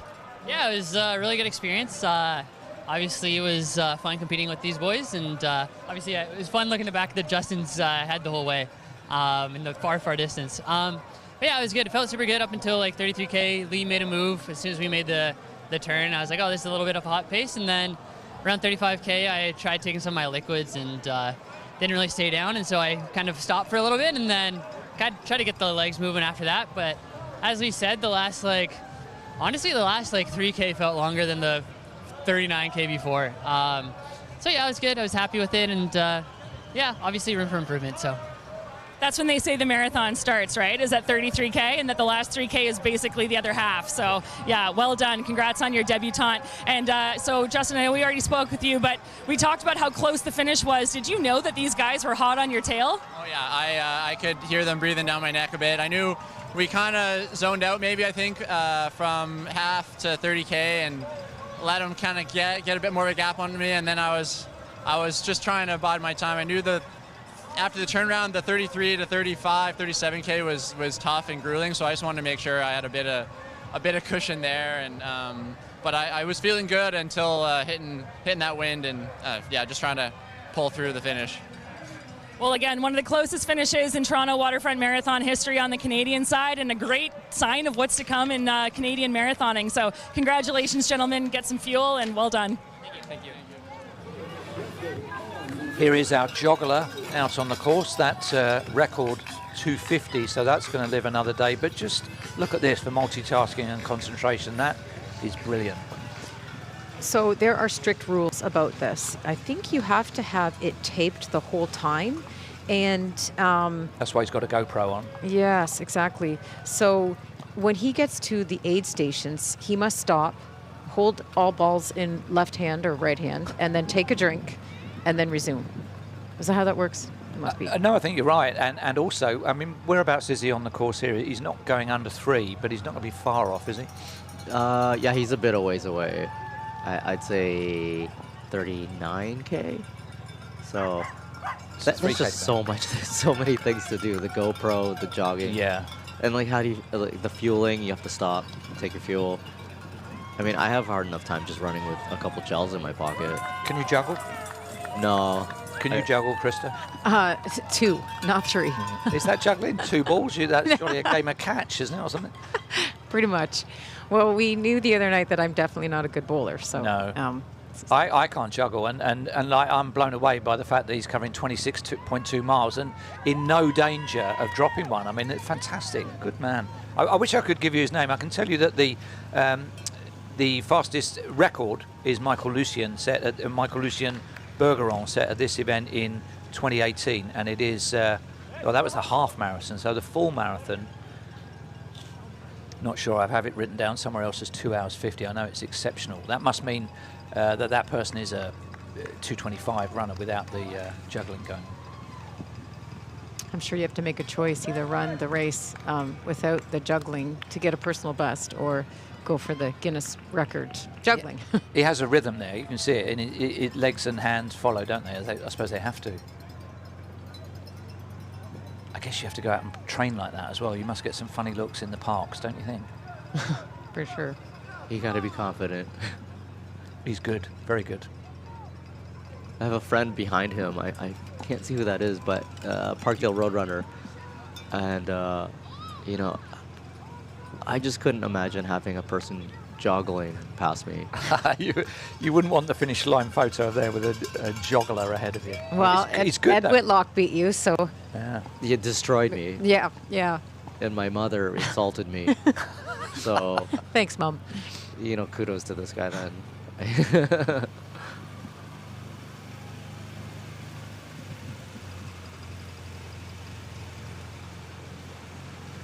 Yeah, he's still going. Like, he's actually, like, what do you do when you want to pick it up? Do you joggle faster?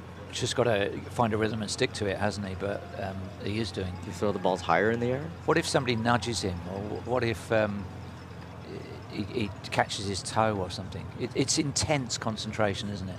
Look at those blue skies. This is... Toronto looks fantastic today. It's a beautiful day today. Best ever weather for this event. But yeah, he's also got to watch out because you know, our streets are pretty bad sometimes. And actually, when he gets onto the Don Valley, you see that big pothole. Yeah. Like, how does he not miss that?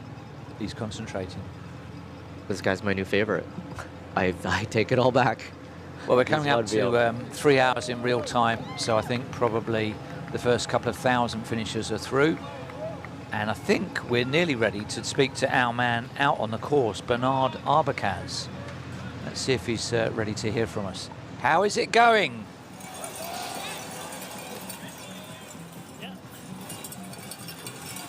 Yeah, we're out here.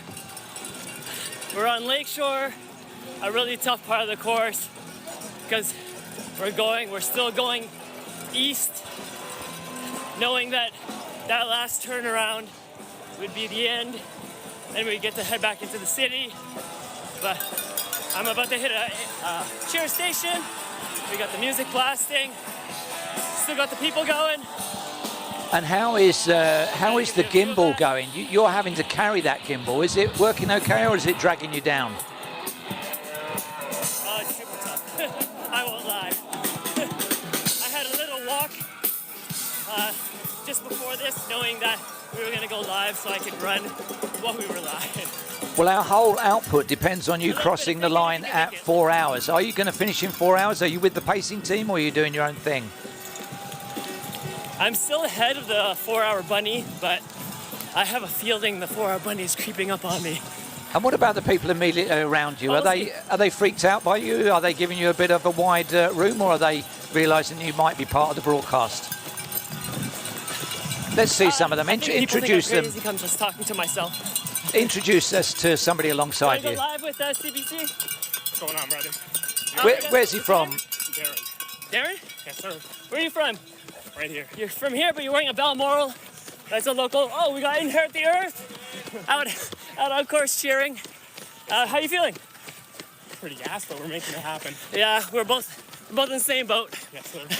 And We're smiling, but what about we're in the pain cave. the cheering, Bernard? What's it been like? We've seen the drummers, we've seen the front runners. There's a real sound experience to get through, isn't there? Definitely. I mean, I run with a different run group every day of the week, so I know most of the cheer squads. So it's great to see them. They're calling me out, I call them out.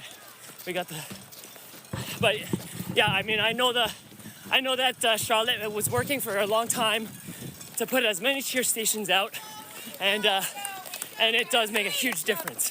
It's awesome. Well, good luck with the rest of your adventure. Take it carefully because it's getting warm out there, and we'll see you very soon. Go well, Bernard. Thank you so much, guys. Now let's go down to the finish line where Kate is catching up with some of our winners in the Canadian National Championships. Tasha Wodak, this has been a long time in the making, my friend. It's been 11 years since you've been here in Toronto. You debuted here, and now 11 years later, you take home your first Canadian marathon title. How was it? The crowds were great. I felt really good, basically until about 25K, and then I felt really nauseous, and I couldn't get any gels down after that, and we had to keep kind of backing off the pace, but I knew I had a really good lead over the other Canadians, so I just tried to stay within myself and finish as strong as I could. But it's not really very much fun to run a marathon when you feel like you're going to vomit, but I didn't, and I still was able to take home the title, so I'm happy with that. Yeah. Taking home the title and also some really big and really important World Athletics points, so I'm sure that is playing into the equation as well. Yeah, absolutely. I think I was sub 228, and with the bonus points for first, I think that's about equivalent to running like a 224. So hopefully that puts me in a good spot to be selected for World Champs in September next year. Well, we'd love to see you back on that team. So it's, as I said, 11 years since you were here last. How did this experience compare to your debut in Toronto all those years ago? I think I was much more in tune with what I needed to do out there.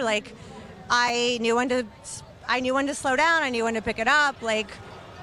It's really great to be able to run a marathon and really feel like you're in control. And and when things weren't going well, I knew kind of what to do and how to run it. And I'm proud of myself for that and to be a confident runner out there. And it was really nice to have my coach out on course. And the crowds were great. I was high-fiving and trying to have fun when I wasn't feeling fantastic, but Well, you hit it well. You came across that finish line, and I know how much this means to you. So another feather in your cap. Congratulations on your win, Natasha. Thanks, Kate. Thanks for watching, everybody. Yay! Well, thank you. And from one gold medalist in the marathon, we go to another gold medalist, the fastest tree in the half marathon. And you know everybody in the race. Do you know this tree, Chris? I don't know. I'm scared if I know this person. We've got a guy taping the tree man in front of him because that's making his race that much more exciting. I would just follow and draft the tree. Yeah. Windbreak. And I think with these rules too, you have to have a specific diameter and circumference of these objects. Mm-hmm. So this person probably can't go any wider and get their legs through. Yeah. We're just on 3 hours on the gun time. Of course, most of these finishers will be going sub 3. Do you know them? This is actually one of my best friends, my training partner, Sean Davies. He was representing Crossing Lines. Proud of you, Sean. Love you, buddy. With the red headband? Yeah. Well, he will be sub 3 because the way chip timing works is it probably took him 30 seconds or so or more to get across the start line, and he gets that back on the net time from sensor pad to sensor pad, start to finish. Good work for him. So this is the first big landmark of the race. And 4 hours, in an hour's time, will be when we end our transmission. We'll be looking to see how Bernard does, whether he can get through in under 4 hours to close us out. We'll have our medal ceremonies for all 4 podium events, and we will have a few more Guinness World Records as well. This is the rush hour coming up now, isn't it? You can see it across the finish line. In the half marathon, it's 5 or 6 every second, thinning out a little bit. Back with the joggler.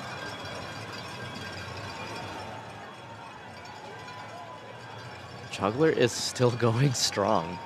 That's actually a really good pace for where he's at and doing all these things. Very rhythmic. As you can see, he's not taking any water. No. Fixed. It must hurt your shoulders a little bit. You must ache in places that wouldn't normally occur in a marathon. So not too worried about blisters on his feet or tight calves, but he might be worried about how his shoulders are with that continuous movement. At least he's balanced as opposed to Bernard with one giant gimbal. Yeah. Sorry, buddy, but we should have given him 2 gimbals. Kate Van Buskirk is down at the finish line. She's catching up with all of the Canadian medalists, including Leslie Sexton next.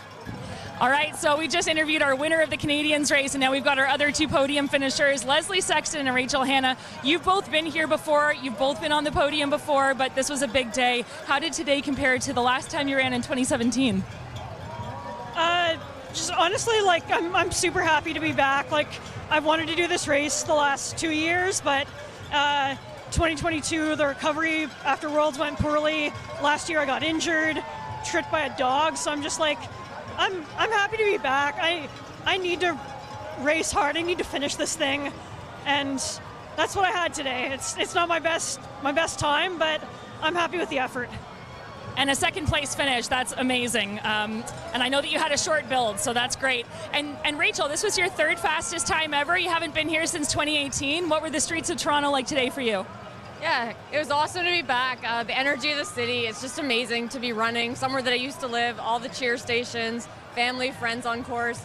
Saw my face in the last K on a poster board that made me smile. I don't think I've ever smiled in the last kilometer of a marathon, so that's just what being at home is about. I felt really strong. I felt better than when I ran around the same time in here 2016 when I was on the podium, so my goal was, PB, try to get on the podium. Not a personal best, but a great day, so happy to be here. Congratulations to you both on another amazing Toronto Waterfront Marathon. Thanks, Kate. Well done to both of them. We can tidy up what happened with that Canadian men's podium. Lee Veselius, we understand, didn't have chip timing on, so he crept through but didn't appear initially on the results. So it was initially a permutation of Kent, Alexander, Veselius and Broach, but the medals have now been resolved, so we'll see them very shortly.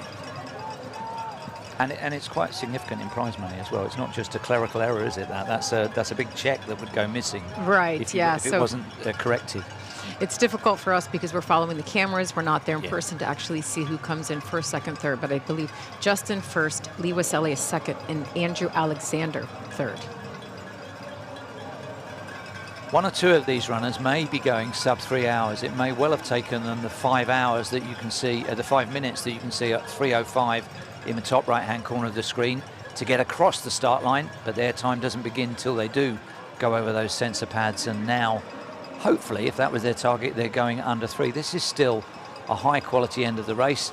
These half marathoners have taken the same 3 hours to do a half marathon. So if they want to upgrade the distance to the full TCS Toronto Waterfront Marathon next year for the 26th edition, the training would be needed to get them under 6 hours. The cheering sites have been mentioned a lot. We've experienced them, we've seen them. We've got a little highlight montage of the sounds around the TCS Toronto Waterfront Marathon. Let's hear from them.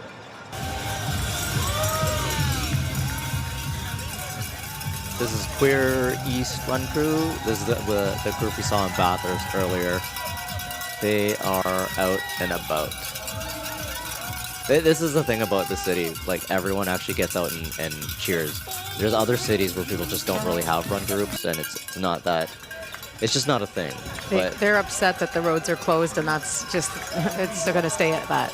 Yeah, like we used to call it the beaches, but they actually love this now. It used to be a kind of a thing where people weren't really into running, but now that running's so big, everyone's kind of found a click. People are jumping into it. People are here cheering, and like I said, there's a group for everybody, and it's very, very diverse. This is community-generated content, so people have been out filming this and then submitting it online, and that's how we've been able to make this montage that I hope, as well as the sights that we saw during the race, just give you a feel for what the runners experience out there in terms of support. We hear so much about the support, but look at it, listen to it. Some of these signs are very creative. Over the years, I've seen a variety of different ones, and sometimes you can't really read them, but other times that makes you laugh.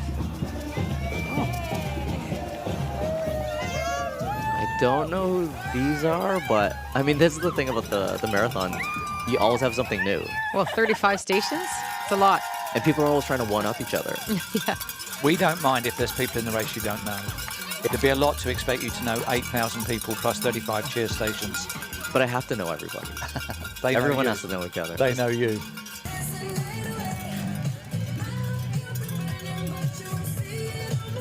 I'm looking for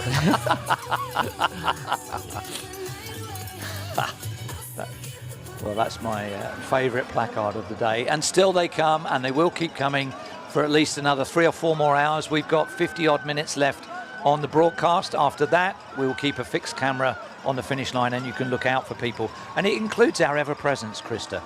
Right, we have 2 people that we want to highlight today, Rick Raymond and Virginia Lee, who have run every edition of this race since the beginning. So Virginia Lee, I believe, is about 51 years old. This year she was going to do it as a fundraiser for the Princess Margaret Cancer Foundation through the Charity Challenge in memory of her late father who passed away. And she gives him credit for her love of fitness. They had a very close relationship, and her running passion started in her 20s, and she started running to avoid the 45-minute commute to the gym. So she has been running a lot of marathons since then. I think she did 50 by the age of 50. In 2013, she wanted to keep her streak going to continue doing this race, Toronto Waterfront Marathon, but she wanted to do Chicago. So I believe she ran that just a bit more conservatively so that she can do this. You know, it was a tough year for her with her father's passing. Apparently she had shingles. She was a speaker at the expo. And then the other person that we wanted to highlight as well is Rick Raymond, 78 years old. He's a professor with dentistry at the University of Toronto. And last year, the 23 Toronto Waterfront Marathon was his 400th marathon. And I think this one today might be his 408th. And he had, again, like Virginia, has done every edition of this race. And he has a 45-year run streak. So there's Virginia there with the sunglasses. And back to Rick, he has the streak. And the minimum number of minutes is 30 minutes. And he has done that for 45 years. There's not many people in the world who have these run streaks. And he is raising funds for the Humber River Hospital. And so that's an incredible accomplishment for him. So here we are. We can see, it's great that we got her on camera, Virginia Lee, who's running another one of these races, and I'm sure she'll keep doing this year after year. Rick Raymond actually spoke very nicely to conclude the press conference at the Sheraton on Friday morning, just really to say thank you to everybody that organised it, and to say that he's run marathons around the world, and Toronto is by far his favourite for all sorts of reasons. So very nice and gracious. And I had no idea he was 78. He doesn't look it. And he also, he has a group of students that run, Raymond's Runners, doing various distances. And he's raised money for different causes throughout the year. But I think it's kind of a mentorship. And, you know, it's about fun, raising funds for a good cause, accomplishing something, having a goal for overall wellness. Well, long may they continue. I'm sure we'll see them both back for the 2025 edition, but this is number 25 of the TCS Toronto Waterfront Marathons and number 35 of major races on this date in Toronto. It started off as a half marathon. The half marathon continues on the right-hand side. 30,000 people across all 3 events, including the 5K yesterday, and 8,000 people in the marathon here today. The entries had to close 2 months out because they were all oversubscribed. So hope to see you here next year if you're any kind of a runner and wanting to have a reason to come on your own or bring other people to enjoy Toronto in the fall.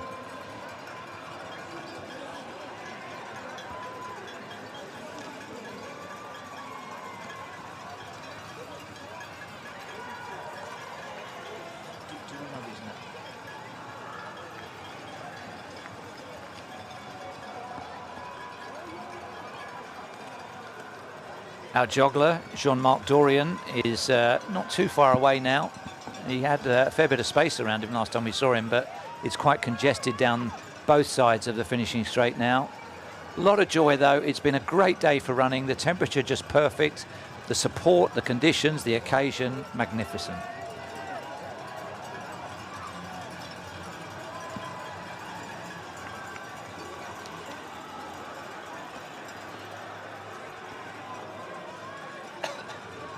As a runner who's been on both sides of this race, this is where it gets sweaty and gross. But you're kicking. It's like your first time. It's such a big deal for you. I remember how all these people feel. Do you miss? You used to go down there on your Marty McFly skateboard. Do you miss that? No, that was so tiring. They're actually really hard to follow. Yeah, they're really hard to chase. Right, coming around the corner any moment now will be Jean-Marc Dorian. It is not a Guinness World Record because that is 2 hours 50, but it is an amazing achievement. Let's look out for him. Here he comes with the GoPro on so it can be validated. We haven't seen him drop one at all. Fantastic concentration and rhythm. Welcome home, Jean-Marc Dorian, joggler. And relax. That must be such a relief to just put the balls away. I wouldn't throw them. Never again. He probably doesn't know what to do now. Yeah, his arms are still going. Fantastic. We're on 3 hours 13. That's just over 7 minutes per mile for all of these runners. So pretty serious. Most days of the week, athletes, I think even on a net time, they'll probably be the wrong side of 3 hours, but good running. I hope they got what they came for. I hope they enjoyed it.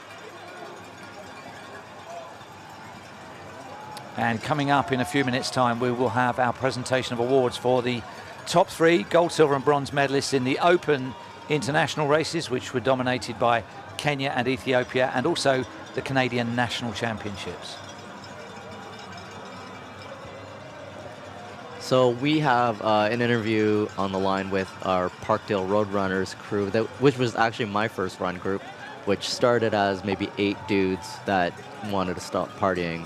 And we'd be out late, meet up in the morning, sweat out what we did the night before. And now this crew is like hundreds deep. I can't even keep up. I only go every so often because I can. But yeah, we're here with Mike, and take it to you, Michelle. All right, I'm here with Mike Krupika. He's one of the founding members of Parkdale Roadrunners. Parkdale Roadrunners is one of the original running crews here in Toronto. How does it feel to be here today at the 35th anniversary of the TCS Toronto Waterfront Marathon? Oh, it's incredible. We've been doing this for 14 years, and every year it just gets better and better. And you'll see it from Cheer Squad of how it elevates, how TCS supports us and CRS supports us to do what we really want to do. Oh, sorry. Dog. Everyone's here. Dogs, friends, family. You guys always make it a party. It's a lot of fun to be here. How about like Toronto and the Toronto Waterfront Marathon in the global running community and that perspective with Bridge the Gap? What can you tell us about it? I mean, it's got a really great following. Next year, you're going to see a really big contingent of people coming back for Bridge the Gap because it'll be Parkdale's 15th anniversary. So we're putting the call out for crews all over the world to come back, celebrate the marathon here in Toronto, and really highlight Toronto. It's like it's our postcard to the run community of just like greetings from, and showing what we love about the city, what we can showcase through the marathon, and then everything that we bring to the culture. There's over 30,000 runners here today, which I'm told might be the biggest ever. It's pretty incredible, isn't it? It is, especially since seeing how many people have switched over to the marathon and how that's grown. The half marathon has always been really special here, but now seeing everybody experience the full, that's really shifted over the past few years. And as somebody who's run the full, I love that people get to experience the entirety of it. Amazing. Mike, thanks for talking to us today. Thanks for always bringing the party here. All right, it's good to see you. Thanks. Throwing it aside to you. Thank you very much. That party over the years has helped raise over 53 million Canadian dollars since the charity challenge was begun in 2003. Last year raised $2.5 million, and there are 153 charity partners. We're starting to see one or two of the charity fundraising shirts coming in the marathon, lots of them on the right-hand side in the half marathon. And that is what Mayor Chow spoke about on the start line, that this isn't just a race, it does so much more for the fabric of the city and for supporting those less fortunate. Yeah, so many of the roads are closed and people are inconvenienced, but like Chris said, you know, they're warned in advance weeks out that roads are going to be closed, but you know, the day will come where their life will be affected by a charity where money has been contributed to a good cause that affects them. So was it last year, the year before, we had someone who was running in a hospital gown competing for the Guinness record and had just gone through cancer treatment. I think you were saying he was diagnosed, ran, and then was going through treatment, and kind of back and forth between him and another cancer survivor going after that Guinness record. So, you know, that's what makes it special for people who've been through something difficult when they know that, you know, this race generates so much money. And I think this year was $3 million, which was up from, I think, last year of $2.5 million. So that's incredible. It's a huge day. Yeah, that runner was Brandon Throop, and I think he did I'm just guessing, $130,000 just on his own. Wow. And then almost got the record. I mean, he went from running the race to being diagnosed to going through treatment and then raising the money and then getting the clear and then racing and going for the record. Mm-hmm. I actually just saw him finish earlier. I don't know if he got his record, but he went after it again this year. And another good cause, you know, CIMH, mental health is so important, and the food bank. I know there's, you know, so many different charities, 150 in fact, but the number of people that are in need to access the food bank due to food insecurity. So it's great to see that money from this event has been raised to help that worthy cause. When we see Toronto looking this good, this deep into the autumn, the fall, it just looks incredible. And one aspect of that has helped project the volume of people on the course, the blue skies, the bright sunshine, the blue Lake Ontario. It's been our drone coverage, courtesy of Wawa Nisa. Let's hear from Wawa Nisa. No, it's all right.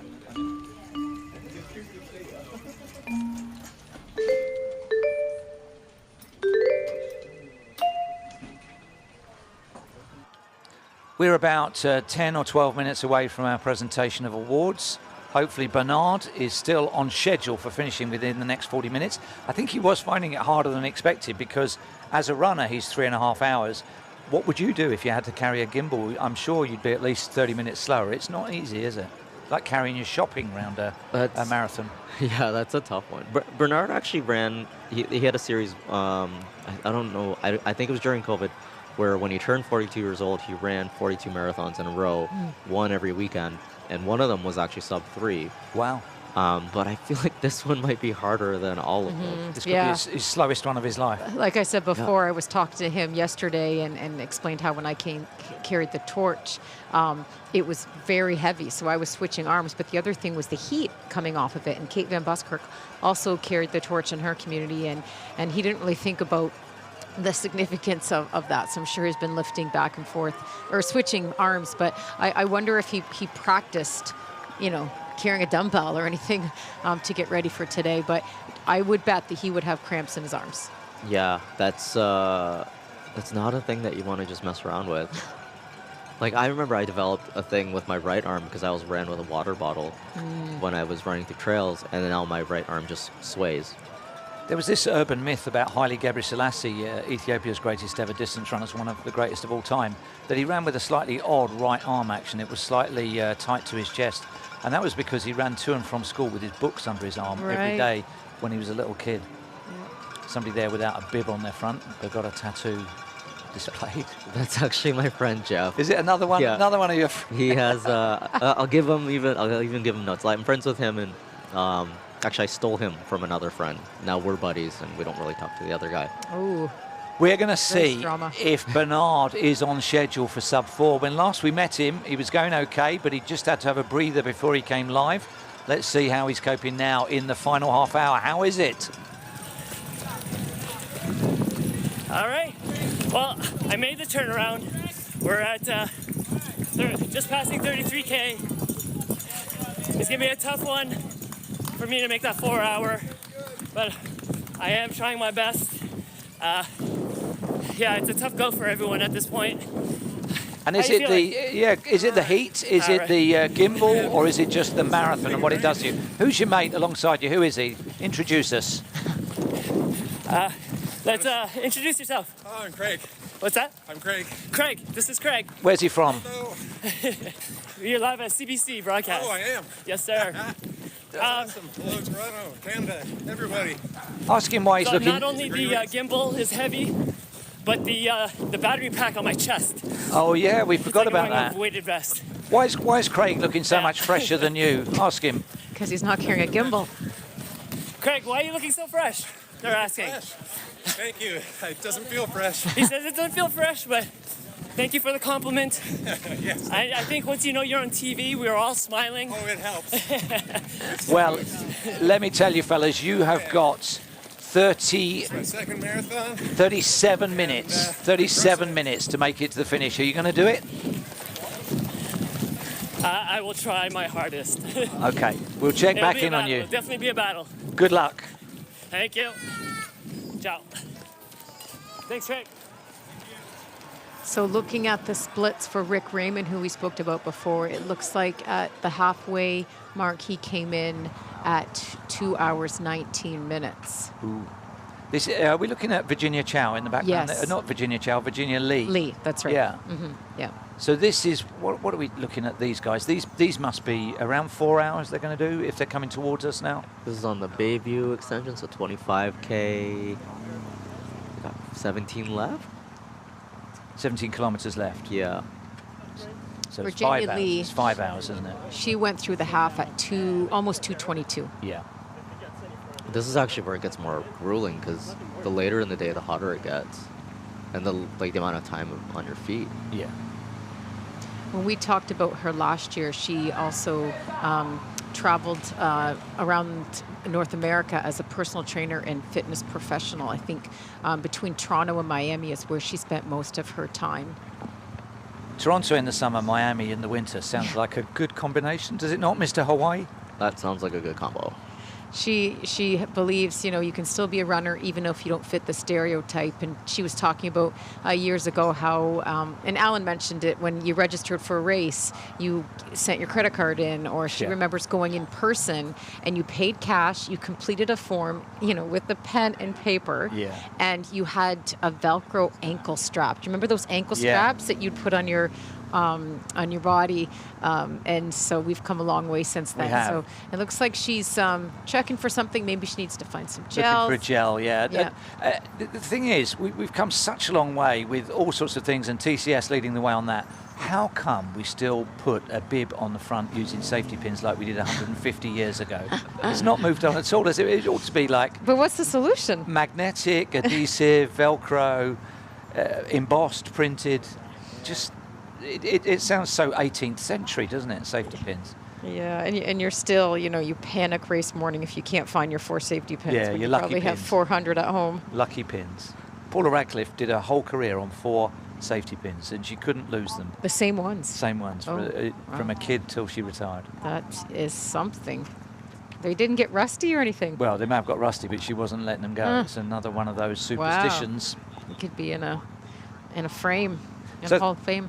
Thank you very much for joining us on this coverage. We're still going. We've got the presentation of awards. It's Jeff Whiteman, Krista Duchesne, and Krista Koning.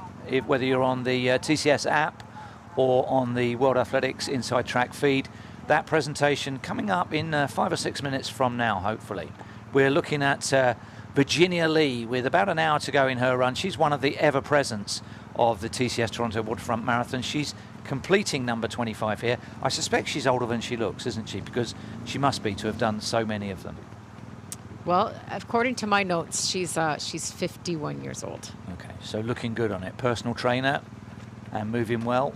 You can see it's still pretty heavy traffic around the 5 hour point, so there will be runners coming through right the way to 7, 8 hours. It just may be that some of the road closures move them onto the sidewalks and things like that. I think she's also done 50 marathons total for her 50th birthday. Right, 50 by 50, that's right. Yeah, that was a big thing, which is, that's a lot. She works at the University Health Network. She's been there for about 15 years.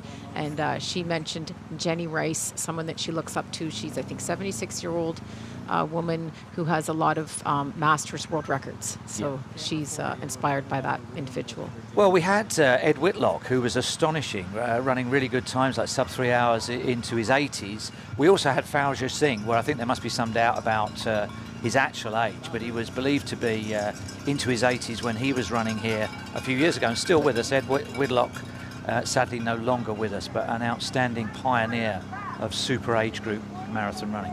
Right, he was a huge part of this race, and a lot of people have followed his story. He's no longer with us, but he used to run around cemetery, and I think a lot of that was just for safety and just kind of what he was used to, but wrote everything down in a book, paper and pen, and he's one of the memories that we can talk about with this event being 35 years old is Ed Whitlock's enduring legacy. Well, Fauja Singh was part of a running group who had one of my favourite names. There's some good ones here, but he was part of Sikhs in the City. Sikhs in the City. You like it?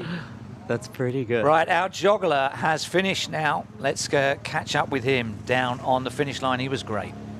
All right, Jean-Marc, that was a great effort. I know that you were looking for a sub 250 as the joggler and came a little bit short, but you were able to finish it despite a couple of hard last kilometers. How'd you feel?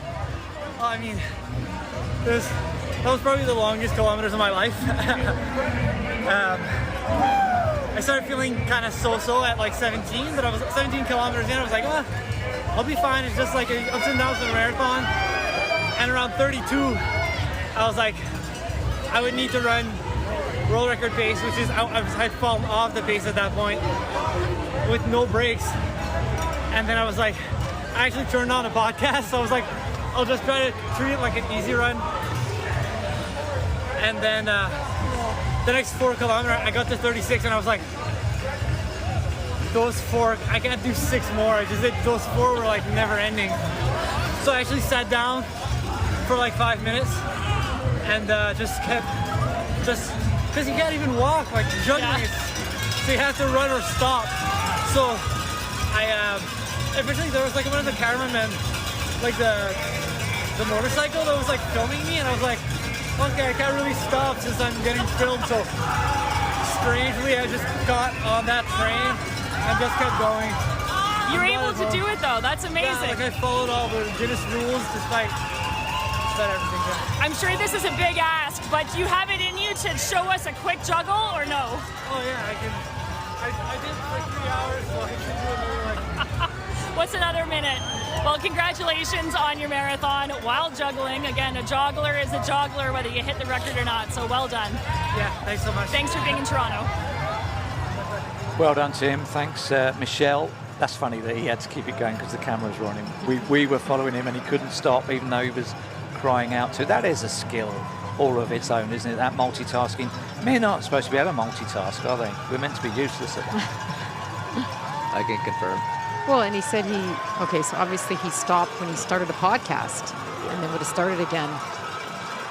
So the real time is 3.5 hours in. That's the gun time when the first wave got underway. Lots of these finishers will have anything up to 20 minutes they can take off that. The real time of day is 11:30 here in Toronto, and we're just a few moments away from having our presentation of awards for the top 3 finishers in all categories.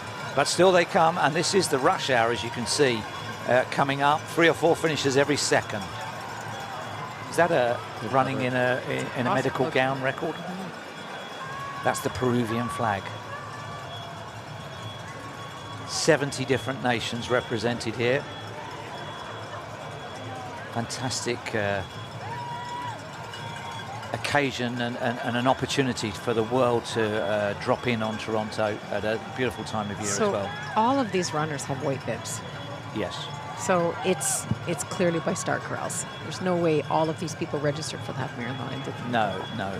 I forget. I had a note of the Corral colours, but it may reflect the numerals, not the bib back or something like that. That was our local Migs. He runs the group Me Versus Me, and MVM. yeah, they do like They started around COVID, and they've just exploded. But it's amazing, too, because he's actually a great runner. So, kudos, Migs. I was also about to point out, since there's so many new runners, and, you know, the race etiquette and everything, the one rule is you never steal someone's finish line photos. So don't jump in front, spread apart. Like, this is why we're here, to look good. And then, you know, numbers, too, but look good. We need our photos. I usually slow down for the photos. Yeah. Well, I mean, the issue, I guess, for Bernard is he thought this was going to be very relaxed and casual, and now he's got a bit of a race against time, because our transmission will end at 4 o'clock or 4 hours into the race. So we've got just under 28 minutes to go, and he's up against it a little bit. He won't like that, will he? No, I think he said earlier he was ahead, which is the no-no in marathoning. Yeah, don't get ahead. Don't go too far ahead. Yeah. And always respect the marathon. Yeah. Well, he's run 40 in 40 days or whatever, or 40 back-to-back, so he knows his way around it very well, doesn't he? I didn't know he had a battery pack. As well as... So he's running with like an extra 50 pounds.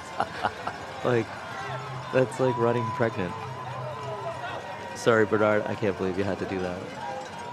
I don't know. I think running with a battery pack might be a little bit easier than running pregnant. Yeah, I'll take that back. Speaking from experience, but... Did you race while you were pregnant? I did a half marathon when I was 6 months pregnant with my first, and then Did you race it? Did you race it or just run it? Oh, no, I didn't race it, no. But I ran through all 3 pregnancies. Very good. So 3 hours 33, you can see the arms aloft, not just for the cameras, but the joy of it. Coming around that final turn, seeing the finish line, knowing you've smashed your personal best, and the afternoon is yours in one of the finest cities in the world on the last day of summer.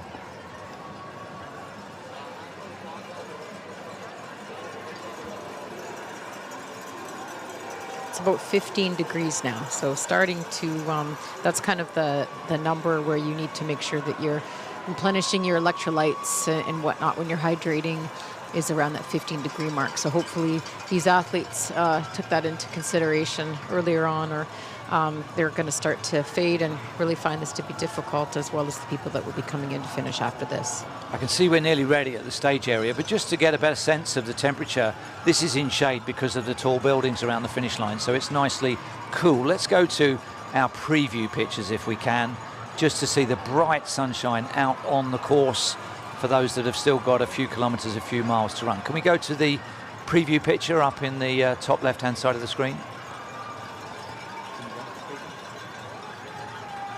There we are. So that gives you just a better sense of the bright sunshine. There's a few runners in shades out there. They've still got quite a way to go. Some of these athletes, they'll be finishing right the way through to mid-afternoon. It's now become a beautiful day for spectating, but maybe slightly hot for runners.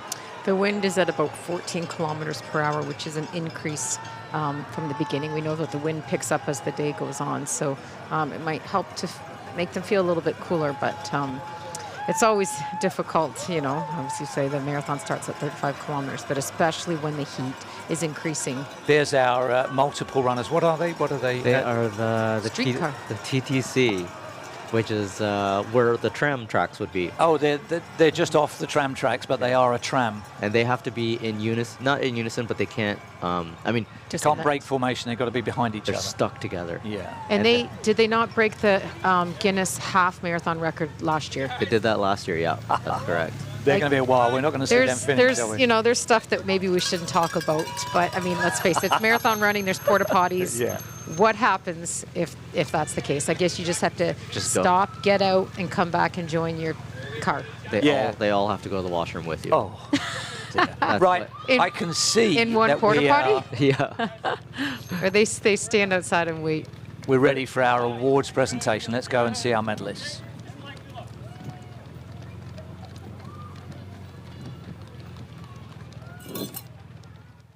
The TCS Toronto Waterfront Marathon and Canadian National Marathon Championships. And we want to say a special heartfelt thanks to all of the crew from Tata Consultancy Services, TCS, in their third year as title sponsors of this amazing event. And you've gotta love sponsors who walk and run the talk. There are over 700 of the crew from TCS out there running, walking, and volunteering here today. My name's Kevin McKinnon. I've had the honor of being part of this event. Last year was the first year since 1998 that I wasn't here announcing, sadly. But luckily enough, my daughter covered for me last year, and she's over at the finish line. Every year this event just seems to get bigger and better. And we have one gentleman to thank for all of that. He just keeps dragging this team and making it better and better and doing so much for running in Canada and Toronto. So it gives me great pleasure right now to introduce the race director of the TCS Toronto Waterfront Marathon and Half Marathon and 5K, Alan Brooks. Thank you, Kevin.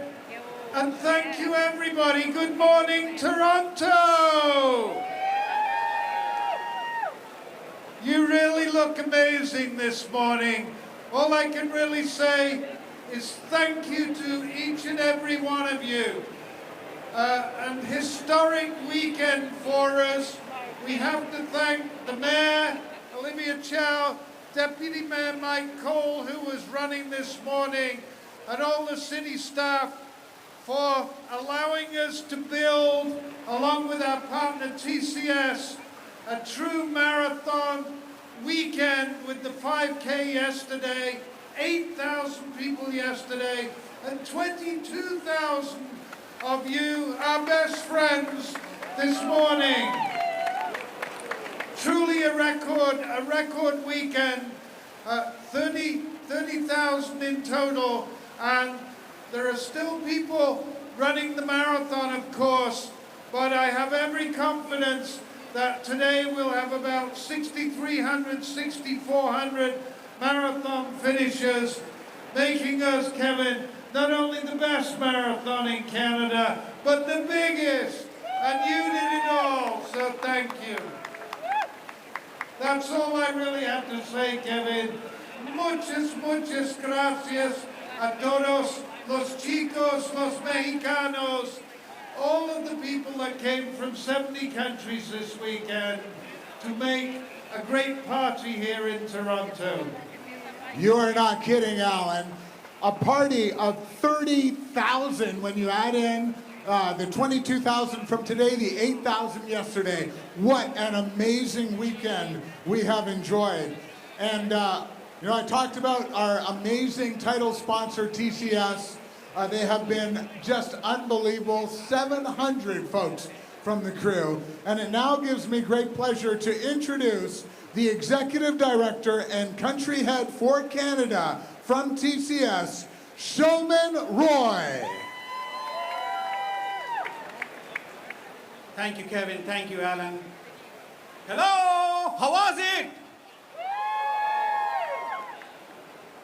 Beyond the numbers, while I was in this since morning, one thing comes to my mind.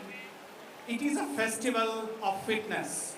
It is a festival of fitness both for health and for mind. So thank you for being here. Thank you for making this a great event, better, bigger, like Alan says, the best marathon of Canada and signature Toronto. Thank you so much. Thank you so much, Showman. Yeah, no energy there at all. I love it. Just fantastic all the way around.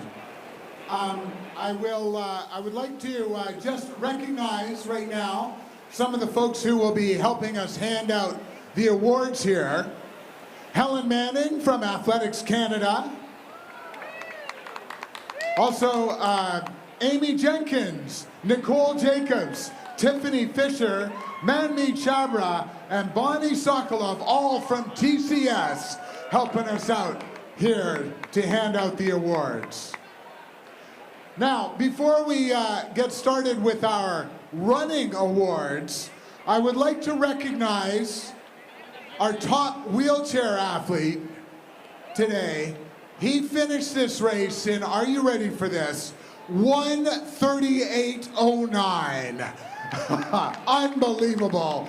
Joshua Cassidy, congratulations, our top wheelchair athlete on the day. I'm doing the men, right? You are. So let's bring up our top 3 overall men's champions here today. In third place from Kenya, he went 2:07:31, Noah Kipkemboi.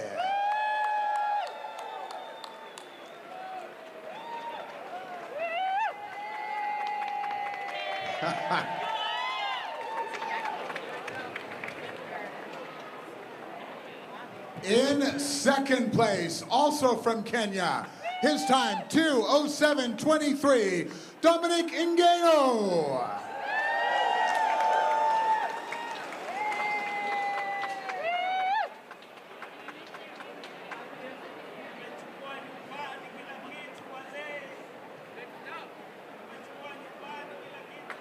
And your champion from Ethiopia, he went 2:07:16. Let's make some noise for Mulugeta Asefa Uma.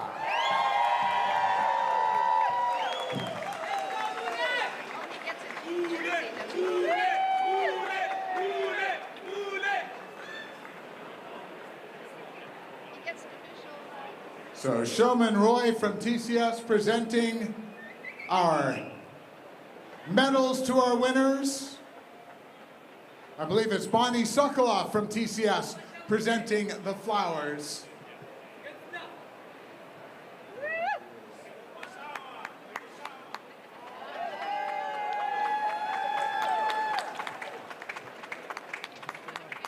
And there's your podium right there. Mulugeta Asefa Uma, Dominic Ingeno, and Noah Kipkemboi.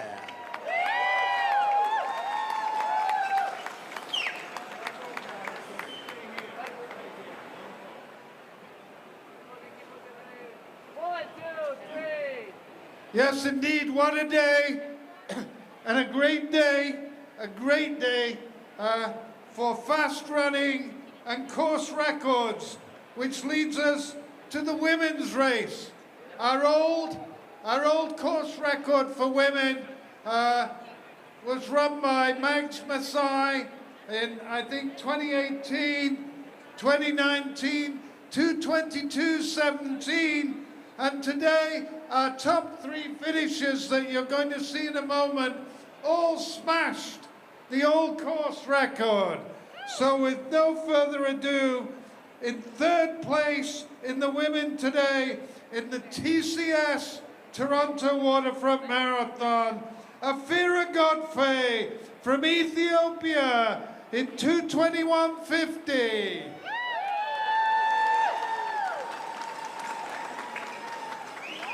Afira was 7th last year and came back with something to prove, and she certainly did it today. A super time, a super race, 2:21:50. In second place, also from Ethiopia, she was 4th in the Tokyo Olympics, 2nd here in Toronto in Canada today in a time of 2:21:26. Rosa Dereje.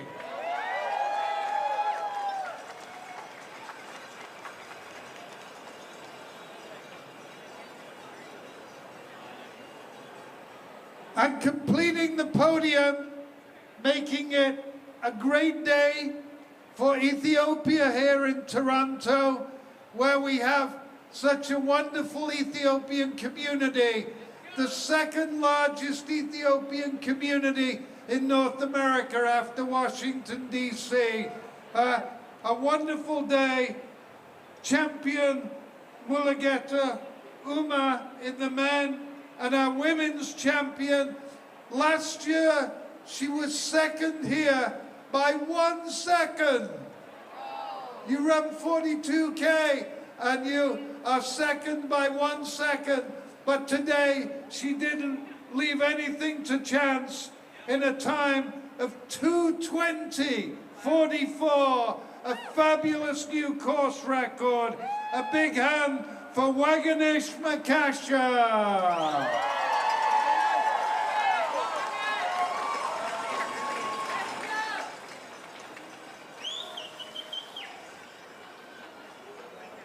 And both of our champions today running for Team A6, our wonderful partner for the TCS Toronto Waterfront Marathon.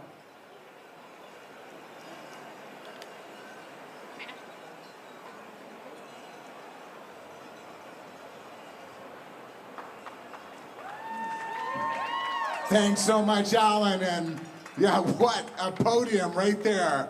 Can you imagine, second by a second? Comes back and takes the course record by a shade under 2 minutes. Let's hear it one more time for your podium. Wagenesh Makesha, Rosa Deje, Afera Godfrey, and all Ethiopian podium right there in our women's race. All three of the women breaking the previous course record. And Alan is, which check is that one there? Is that the bonus? For her efforts today, that 2:20.44 course record nets Wagenesh Makesha an additional $10,000 bonus.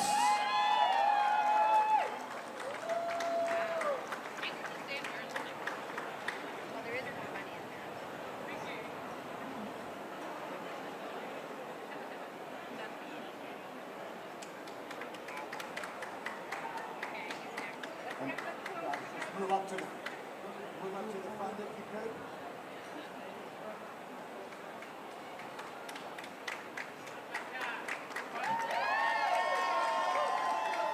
All right, so one more photo op and one more chance to make some noise for our amazing overall podium here. Wagenesh Makesha, Rosa Dereje, Afera Godfrey, all from Ethiopia. Mulugeta Asefa Uma, Dominic Ungeno, and Noah Kipkemboi on the men's side.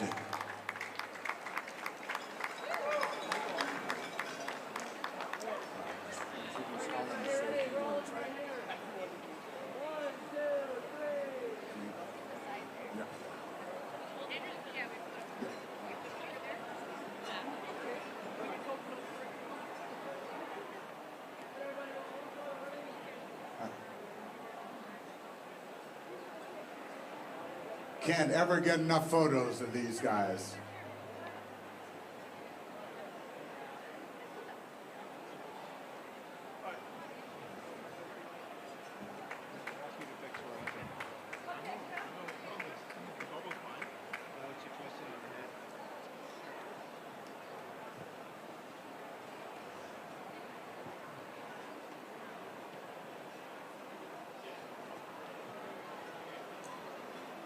And just one last photo to recognize our champions, Wagenesh Makesha, Mulugeta Uma.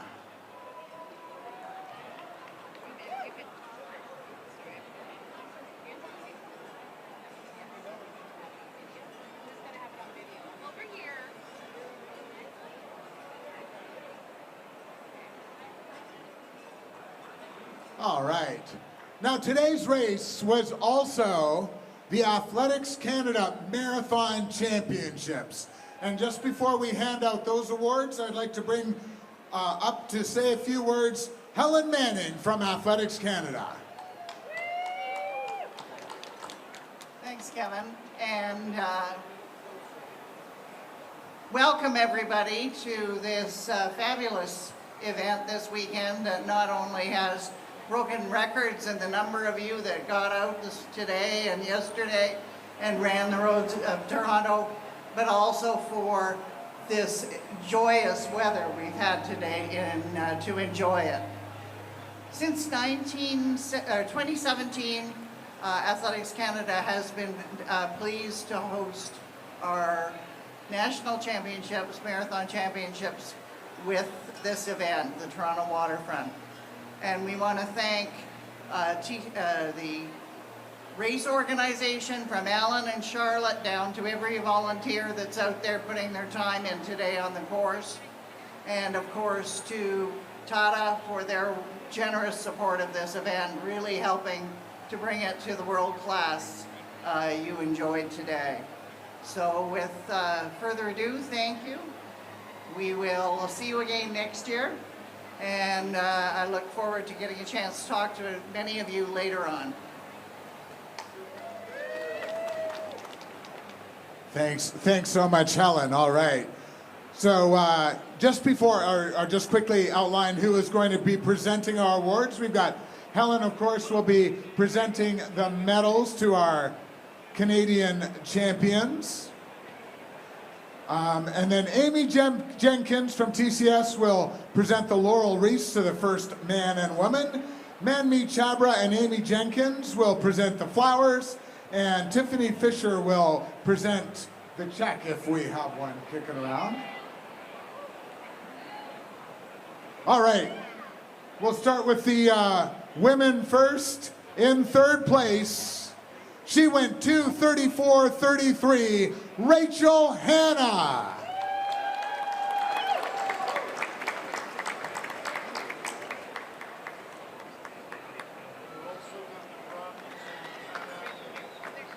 Yeah, Alan's just reminding me, I got to announce when Rachel took the bronze medal at the Pan Am Games in 2015, right here in Toronto. In second place, she went 2:33.15, Leslie Sexton.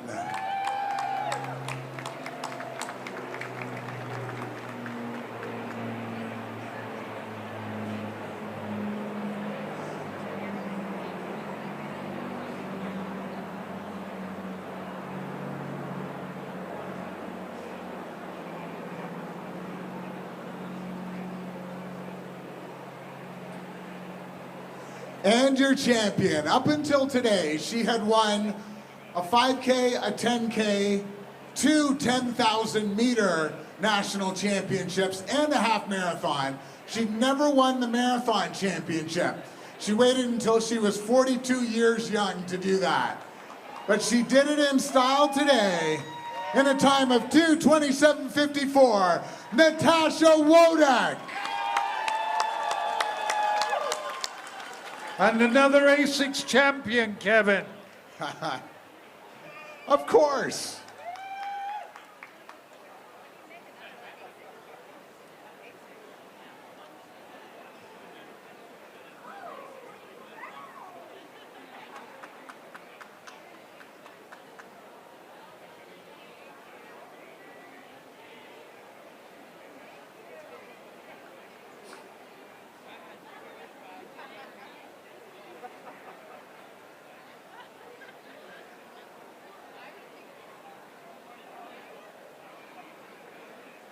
All right, one more time for your Canadian women's marathon champions right there.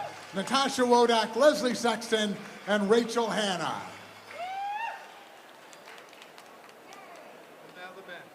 Let's get the men up here. In third place, he went 2:14.51, Thomas Broach.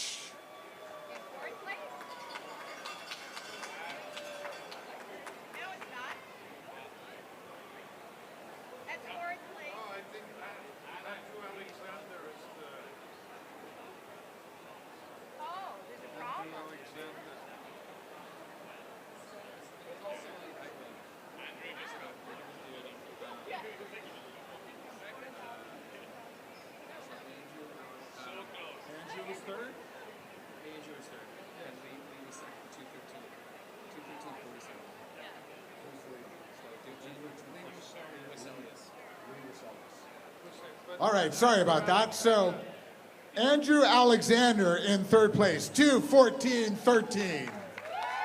On debut, all the way from High Park. Well done, Andrew. In second place, 2:13:47 his time, Lee Weselius. From the Ottawa Valley. Good job, Lee. And your champion, I believe it was like a 2-minute PB for him today. 2:12:17 his time, Justin Kent. Ouch. Yeah, I was just thinking that too. Do you want to tell him that he has to run 5K after this? No. But as a new dad, Justin will probably do quite a bit of running around. Both our champions, of course, in the Canadian Championships today from Vancouver. I think it was something about the sunshine. It had them running faster. Yeah, if we'd had snow, they probably would have gone home.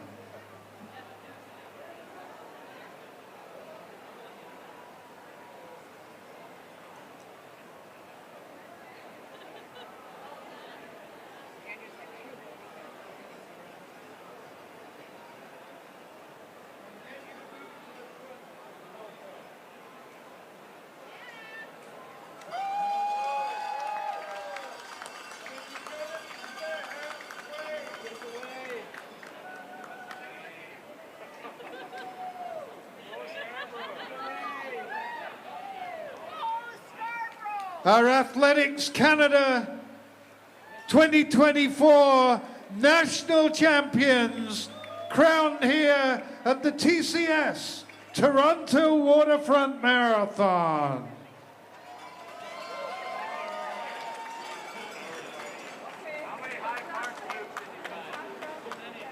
Bravo, Canadians.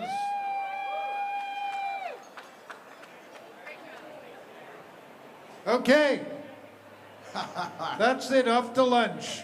One more. No. Inga wants, looking for one more photo. Oh, with our champions here. Your Canadian champions, Justin Kent and Natasha Wodak. They're not having it.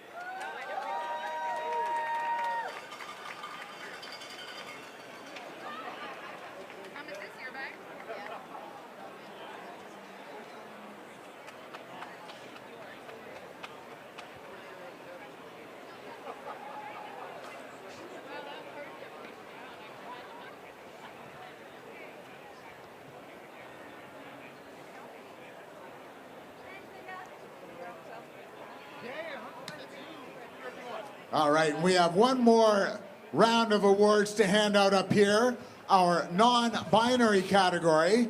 In third place, Jordy Wynn, 3:41.06. In second place, Kyle Deck, 3:34.08.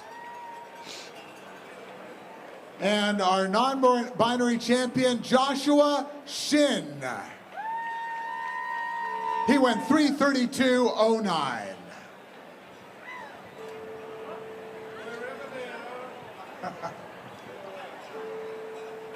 All right, well, we can get those awards out to them. Wherever they are, Kevin. Again, a big hand for them.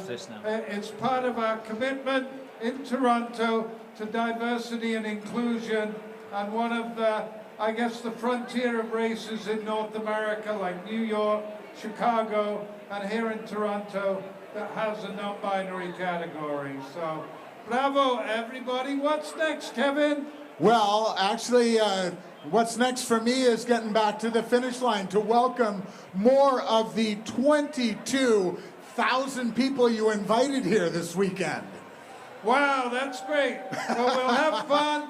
And everybody else here, we're going to have some music, there's food, and I think there's great international friendship. So say hi to someone you don't know.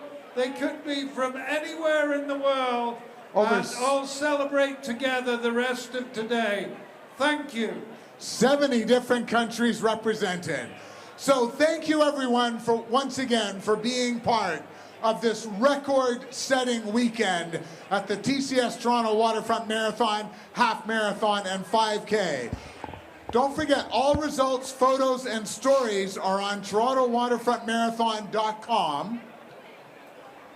Any age category award winners will have your prizes, which are a Celeplate metal ribbon hanger, mailed to them within 30 days of the event via Canada Post.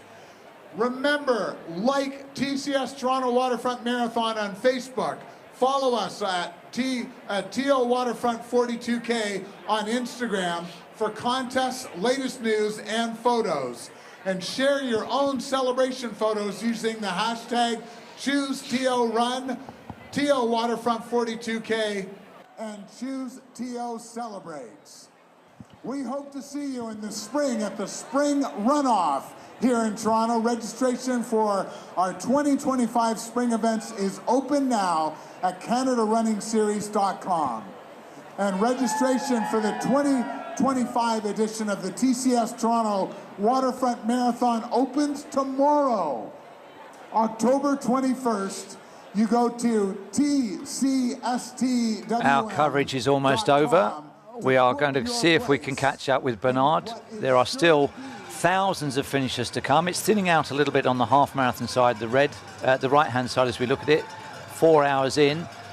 And Bernard, update us. Give us your story, mate. How's it going?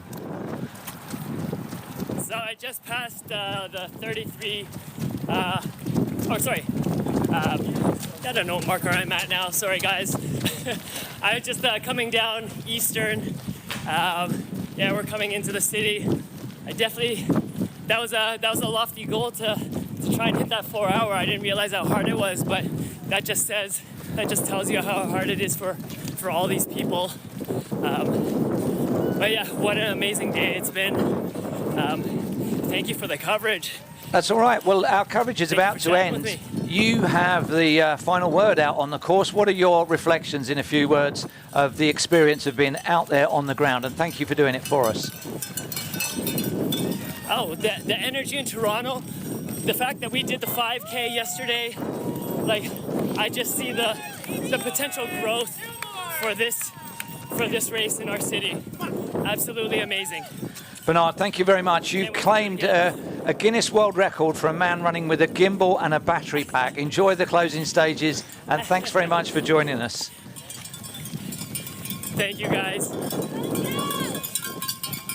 Well, that is the end of our coverage. Thank you very much to you for joining us. Our thanks to our correspondents out on the course, Kate and Michelle, to Chris and Krista, and also the team from AstroDog, Dave, Eric and Matt. That's the end of the live coverage. You can still see on the screen finishers coming across on the fixed camera, but from us, it's goodbye.